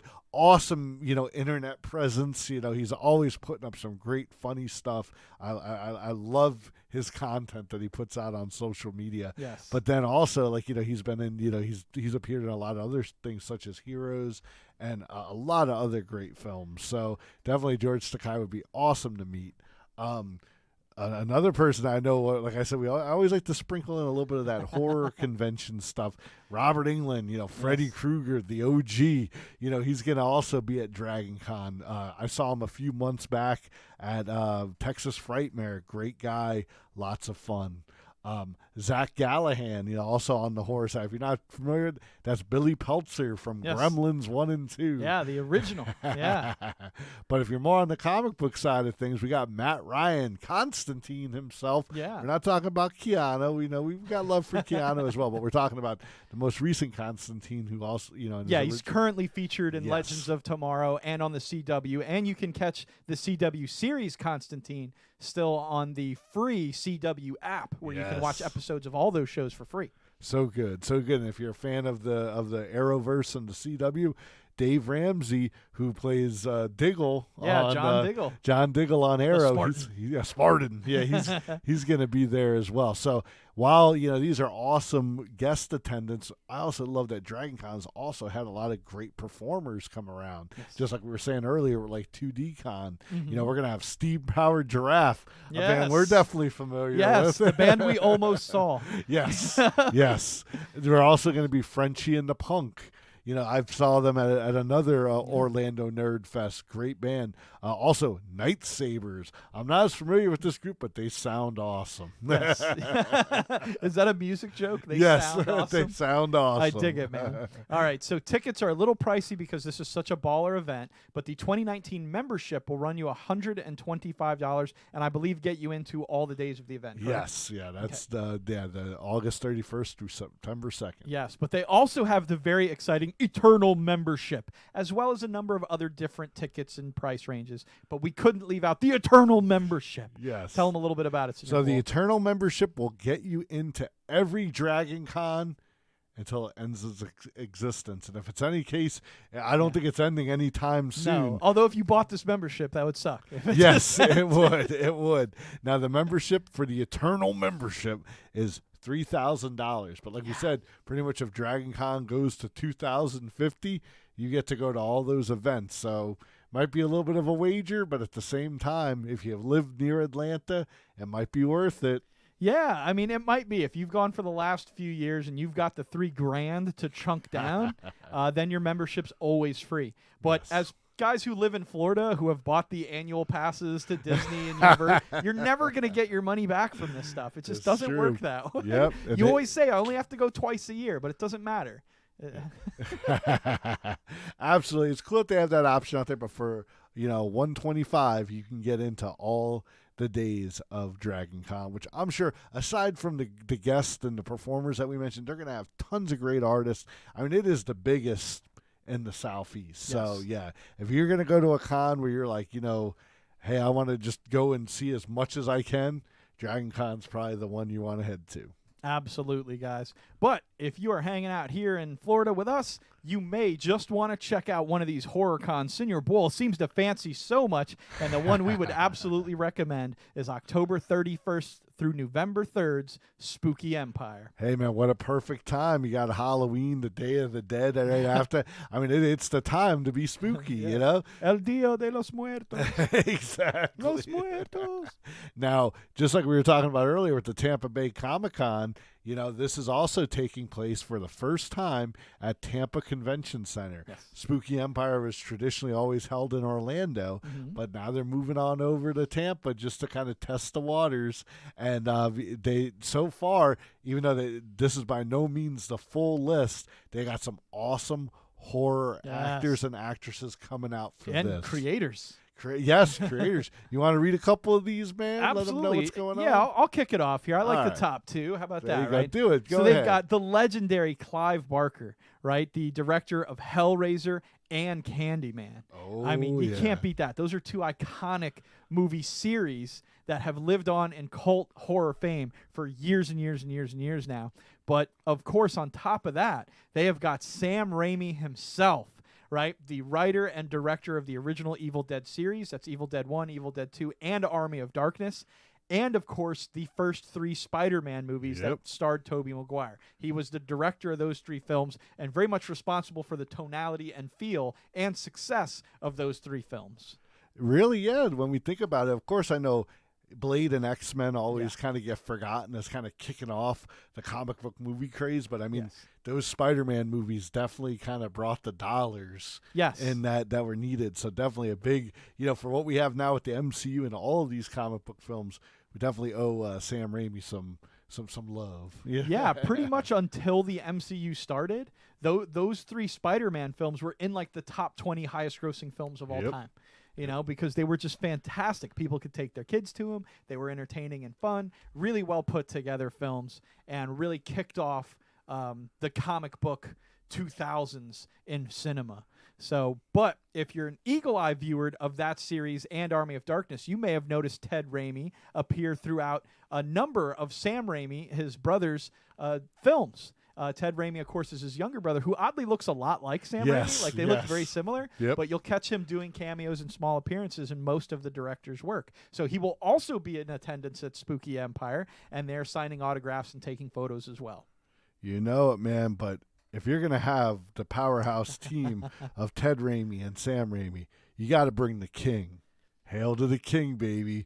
Bruce Campbell's coming to Spooky Empire. So, man, we got our triple threat here this month. Absolutely, in October, man. They're definitely bringing the triple threat over there to Spooky with Ted Raimi, Sam Raimi, and Bruce Campbell. Of course, Bruce Campbell being the lead character, Ash. Yes. And Ashley J. Williams. Ashley J. Out there Williams. battling the Army of Darkness in Evil Dead, Evil Dead 2, and Ash versus the Army of Darkness, of course. Yes. But also the star of several amazing films like Bubba Hotep, the TV series Burn series. A Burn Notice, and yes. A Burn Notice, Yes. yeah. Yes. but Briscoe County Jr. Oh, loved You it. know, Loved it. Classic. Yeah, so just fantastic actor, king of the B movies, the man with the chin himself. Bruce Campbell's definitely going to be there. And the new host of Ripley's Believe It or Not. Yes. So, yeah, he's definitely in something. So you'd be able to go out there. Of course, I'm sure most people are going to be talking about his days as Ash. Yes. But hey, be sure to ask him about what he's got going on right now. He'll probably show you some really wild stuff from Ripley's.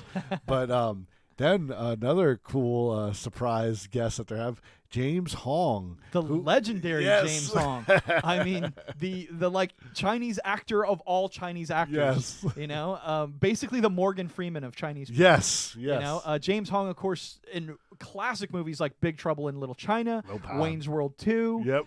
He was in the classic Chinese restaurant episode of Seinfeld. He was in R.I.P.D. with Ryan Reynolds and Jeff Bridges. I mean, he's in so many amazing films. And if we showed a photo of him, I didn't think to prep a photo of him. Like, everybody would know this guy instantly. You know, so it's so funny. But yes, James Hong will be there. Just recently announced also Danielle Harris, who's very well known in the Halloween series for playing Jamie Lloyd, who's actually Jamie Lee Curtis's daughter. Nice. In like Halloween 4, 5, and 6. Now, unfortunately, like with the most recent Halloween movie, they kind of like scrapped every other like sequel. Like really, only the first one and the and this new movie kind of count. But either way, Danielle Harris was awesome. She was a very young actress at the time, you know, playing the young Jamie Lloyd. So she's going to be there, and she also did appear in Rob Zombie's remake. Of Halloween, which is kind of just a neat little tidbit that not only was she a star in the original series, she was also in the remake as well. Absolutely, man. Well, Hell's coming in hot here with something he'd like us to mention real quick. He's got the Sax Expo, right? So that's the Sasquatchian. Sasquatchewan? I think it's Sasquatchewan. I don't know. I'm sorry if I'm pronouncing that terribly. Sasquatchian? I don't know. It's the Sasquatchian Entertainment Expo from September 14th and 15th. Up in looks like Saskatoon. There you go. But look at this. They've got Billy D. Williams from Star Wars there. That is pretty epic. You know it, man. And of course, you know, he was also in Batman, you know, yes. Billy D, you know. They've also got John Barrowman, of course, from Arrow, Malcolm Merlin, and of course from Torchwood, the offshoot spinoff of Doctor Who. They got Johnny Young Bosch, Marina Sirtis. Oh, Johnny Young Bosch. That's the he was in Power Rangers. That's the other guy that had the band, the Red Ranger. Go. Yeah, there you go. We were just talking about that earlier. So There you as soon as go. I saw that, I was like, oh, there it is. And Marina Sirtis, Counselor Deanna Troi from Star Trek: The Next Generation and the accompanying films. Awesome. No, that sounds like an awesome event as well. No, it's so and that originally, like when we had the idea for this episode, we did want to open it up for the. See, he is a Black Ranger. I told you he was. He was a Black Ranger. Oh, yeah, okay. dude, I told you. He was, okay. I knew it. I knew he was a Black Ranger. You know, sometimes they would, you know, swap. But you're right. No, like I said that earlier. Hells, You Bull did. totally shut me down. He's like, he was a Red Ranger. You know what you're talking about. I thought he was the Red Ranger, but there's so many of them. You know. Yes. Thank you for sharing that, man. We'll make sure to put some links to this down in the Discord later, man. That's super fun. Yes. So I can tell from Aurelia's response, I was very close to nailing the name of that city. I was apparently nowhere close. I'm so sorry. No disrespect. Well, just jumping back real quick to Spooky. Yes. I'm sure if he's still out there, I'm sure our buddy Justin McPatches is going to be in attendance. And I know in the past he's also presented Yes. at Spooky, you know, doing some panel work and stuff like that. So I'm sure he'll also be able to give some more news as it draws closer. But same thing, just like we were saying with some of these conventions, you know, almost every week they're adding more and more names, you know, like this one's still a few months out. So, yeah, I'm sure they're going to continue to build up the lineup and all the awesome events that's going on. But already right now you can get your tickets for a 4-day pass. It's $90. Like I said, they're adding an extra day. This was traditionally a 3-day weekend. Now they're adding a 4th day. So for $90, you get into all 4 days. Nice. The daily pass, it ranges between $45 to $60. Like, we didn't want to say 60 because on like Thursday it's less, and you know, but you'll have to check the website for the daily prices because, like I said, they do fluctuate judging on which day you're on to go. Of course, Saturday being the most expensive. Yes, of course. A lot of cons will do that, so keep an eye out for that when you're buying your tickets to different cons at different days of the week, may be cheaper. So make sure you're definitely not only buying a day that is in the price range that you're looking for, but that's also going to feature the guests you want to see. A lot of these we're mentioning, these guests are going to be there, but they may only be there 1 or 2 days or a few days or something like that.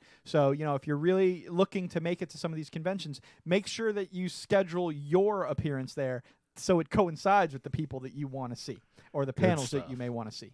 So that's a little insider tip for all you beautiful people out there. You got to do it. You got to pay attention to the lineup, and especially except if you're going there. If you're just going there, hey, to have a good time and see everybody, hey, go have fun any day you like. But yeah, except if someone specific, you're like, I gotta meet Bruce Campbell. You know, make sure he's gonna be there on that day. Exactly. And sometimes they'll post their schedule too of when they're actually there, because it might be like they go to lunch at a certain time or something. So okay, Hell says Johnny Young Bosch got his start fighting giant bugs as Adam Park, the Black Ranger. Dude, look at that. Woo! Jay's Play Games coming in with this raid of 3 beautiful people out there. Thank you so much. Welcome to the Power Hour of Love. I'm El Bandito. This is Senior Boyle. Oh, yeah. Here at the Power Hour of Love, we love spreading some awareness and some local news about all sorts of fun and exciting stuff. So thank you, beautiful people, for joining us tonight. Tonight, we're going over our end-of-the-year convention breakdown, and right now we're talking about this, Spooky Empire, which is a horror convention out in the Tampa Bay area, and we were discussing a little bit of Power Rangers history with one of our esteemed guests here, reviewers, Hells, who says Johnny Young Bosch got his start fighting giant bugs as Adam Park. Now, see, I thought I was going to say, like, didn't we see Adam Park and his band? But I was like, that doesn't sound like the guy's name, so that's so funny. But the Black Ranger, Green Zeo, and Green Turbo Ranger on Mighty Morphin Power Rangers. So we got it. Look at that. Hell's coming in with that hot info right there. Thank you so much. He's also helping me out here. Oh, man. All right. This is a weird word because it has 2 S's. Saskatchewan? That seems right.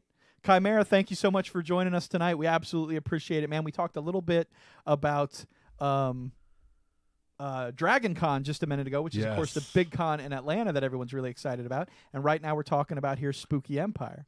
So Hell says he wants to go to a huge con.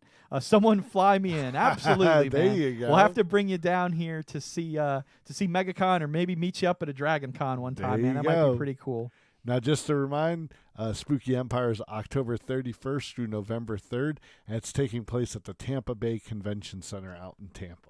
Absolutely, man. So again, Jay Plays Games too. Thank you so much for that raid down there. I see our Master Moderator, Aur3llia, has already thrown down some shout-outs for you there. Everybody, make sure you get over there, spread some love Jay's way, and go check out his amazing gaming. I know he's out there having some fun. And Eric G, thank you for those beautiful, beautiful emotes you've got down there in chat. Absolutely love it. I pronounce it like Saskatchewan. Okay, that sounds right. Saskatchewan? Thank you, Samio, with the phonetic spelling right there. Once I get Division 2 downloaded, I will say Saskatchewan online for you. Okay, awesome, Hells. Let's do it, man. Are we going to play together? You getting it on PC, man? You got to hit me up. Still probably wrong, Sam says. Eventually, the stars will align, and I will be able to go to TwitchCon. You know it, Chimera. I think that's everyone's big goal for next year. All of us beautiful people are going to have to get together out there and have a little bit of fun. That was better, Hell said. Okay, what's that? 2020. Oh, okay. I thought you said 420. I was like, why are you just shouting? No. 2020 for TwitchCon. Yeah, exactly. TwitchCon 2020, man. 420. Yeah, it's getting late. I'm just yelling random. I was like, dude, is that when TwitchCon is? Hell yeah. We're not going to remember it, but we'll be there. Absolutely. You play Division 2, Jay wants to know, on PC. Yes, I do. I will be playing this Wednesday night as part of our charity campaign, the Hunger Games, where we'll be fighting hunger and playing the Division 2. So you're welcome to come by. Wednesday night starts at 9 p.m., and we'll be rocking and rolling, and you can jump in and play with us if you'd like. Feel free to hit up our Discord down below. There's a schedule of events inside there where our Master Moderator, Aur3llia, and the Power Hour of Love has teamed up in an epic charity crossover to help out Player vs. Hunger, who helps provide meals for food-insecure children out there. Over the summertime, they have a campaign called Outplay Hunger, which goes directly to children who would normally get free lunch at school, but now that school's out, they may not be getting that meal. So Player versus Hunger makes it their mission to try to provide that meal for as many people as possible. We here at the Power Hour of Love want to help Aurelia in her Hunger Games campaign reach a goal of 250 meals provided, which is $500. We're very close to almost halfway there right now, and the month has just started, so we're super excited. All eyes on the campaign mean the world to us, so thank you so much for bringing the raid on by, for spreading the love on by. And just so anyone knows, if you'd like to make a donation, you can through the donation panel here on our dashboard or on Aurelia's page. But also any cheers or subscriptions to the Power Hour Love will be paid in full to the charity as well. So any way you guys want to support the charity, we're happy to help. If you guys want to support us, we're going to send that support right on over to the kiddos who really need it. So you know it, man. Yeah. So much good stuff. So much, this month is going to be awesome. Exactly. But again, just coming by and hanging out with us means the world, man. So we super appreciate that as well. But we've got one more beautiful con we're going to tell all you people about before we let you off into the Twitchverse to have some gaming of your own tonight. You know it, man. We got the Daytona Beach Comic Con. Yes. Now, man, this one definitely is near and dear to me and El Bandito. Absolutely. It definitely was one that we, got invited to one year, and we went and checked it out. And we were doing our vigilante podcasting right from the convention floor, which everyone seemed to really dig. Absolutely. And had so much fun. And, maybe we'll get the opportunity to do that again Sunday, November 3rd. This is taking place at the Embry-Riddle Center in Daytona Beach, which is an awesome facility. And, man, one thing I have to say about Daytona Beach, man, the cosplayers come out and they mean business. They get so many great and awesome crafted costumes, and I'm always blown away by the stuff we see at Daytona Beach. Hell's, it might as well be, because you know how most of girls in comics look. He wants to know if there's a bikini con we can all go to. I'm sure there's one somewhere. Yeah, right? But yeah, the cosplayers are coming tour de force out here at Daytona Beach Comic Con. We absolutely love hanging down there and watching their cosplay contests that they have, because they have all sorts of different categories. I mean, they got to have 150 to 200 plus people there, which is pretty spectacular. But it is a fantastic event. Again, one that we cut our teeth on as podcasters, and they not only allowed us to film inside the convention carte blanche, they actually gave us free press passes. Yes. For kind of impunity to wander into any area we wished and talk to anyone we want. And we got all sorts of amazing interviews with creators.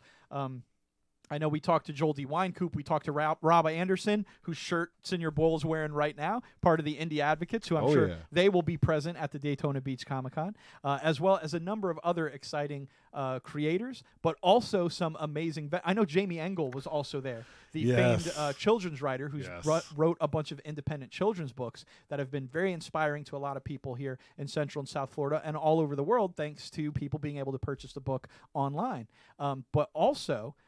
she has baller cosplay too. Yeah. Remember she was dressed like Marty McFly from 2015 last time we saw her? Yeah, she was Marta McFly. Martina. Right? Martina McFly. Ooh.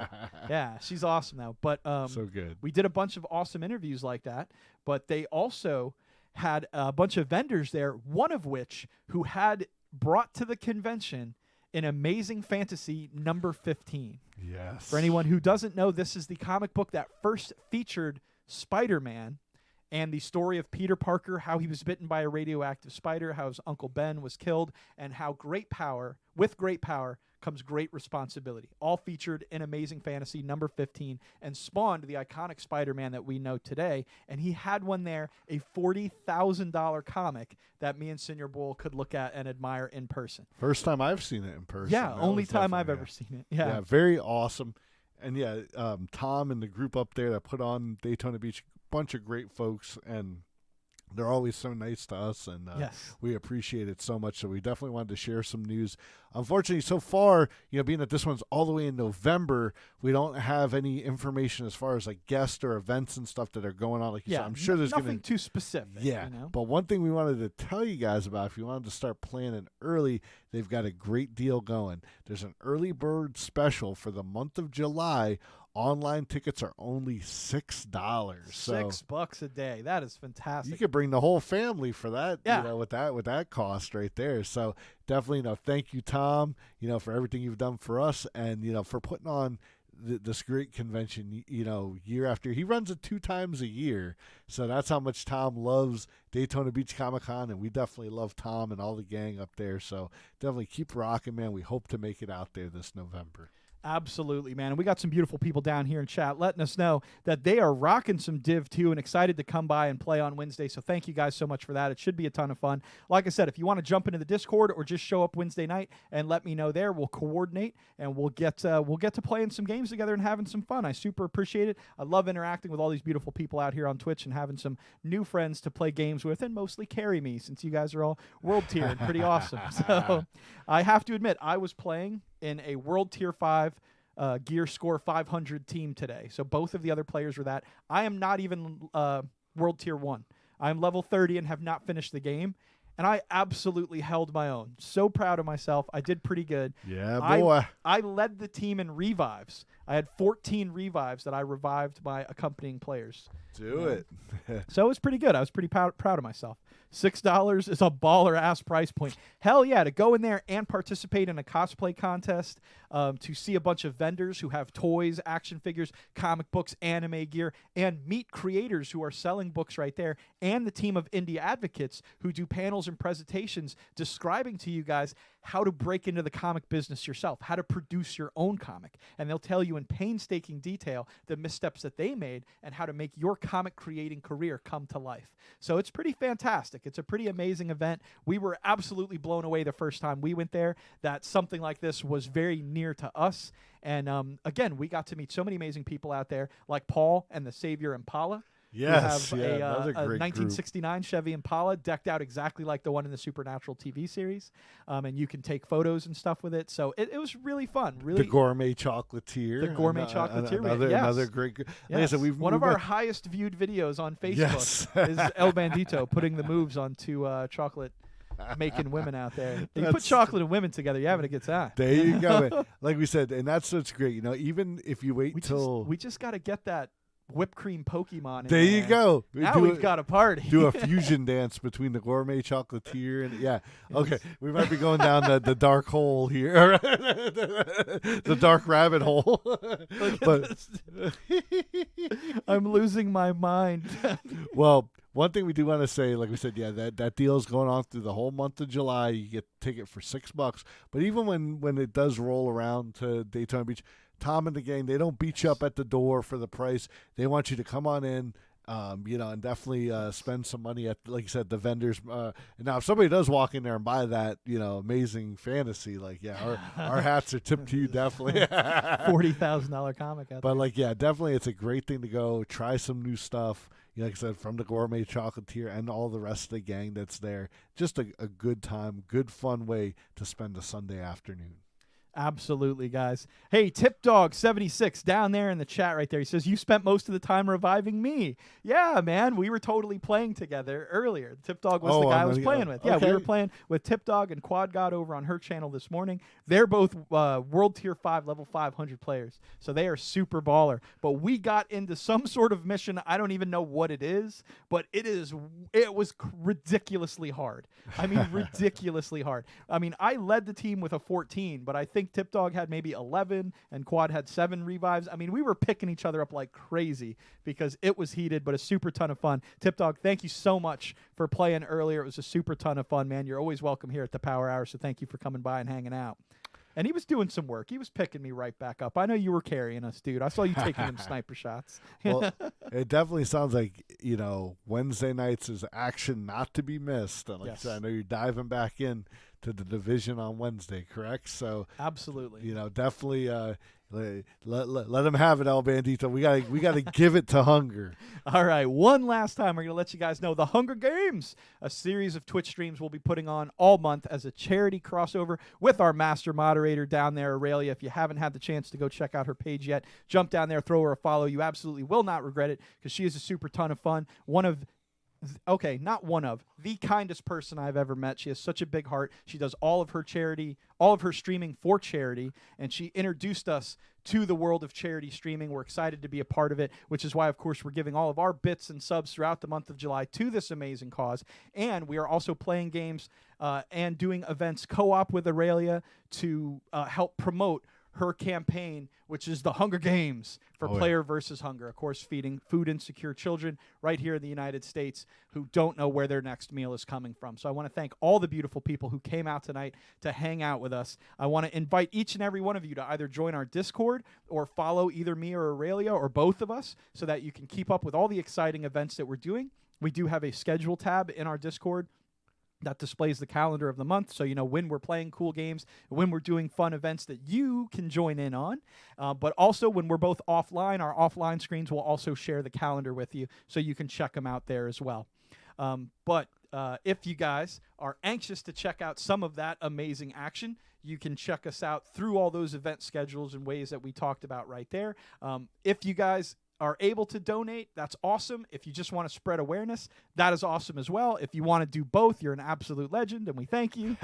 But seriously, guys, from the bottom of our hearts, it means a lot just for you to be here and hang out with us. The Twitchverse has easily become one of our favorite places to spend the day at, and I hope to catch each and every one of you in your amazing streams. But for tonight, we're going to spread some love. We're going to raid a super cool friend of ours out there and spread a little bit of love out there and see what's shaking. Aur3llia, if you have any suggestions, I am thinking about raiding Summary Voice or Second Soul. What do you think? It looks like Second Soul isn't playing Beat Saber right now. He's playing Supraland, which I don't know what that is. I gotta say, Johnny November's playing Apex Legends, though. We could go check some Apex. You guys let us know in the chat what you want to see. We got some Borderlands down here. We got some Dauntless, some people playing Dauntless. We got all sorts of. We have so many friends on Twitch now. I was just saying. I was just looking at all those red dots over there. Everyone's out there rocking and rolling. But man, I gotta say, some of these handles on Twitch are pretty awesome. You know, I mean, I think our handle's awesome too. But I mean, absolutely, you know, I'm loving the names. So.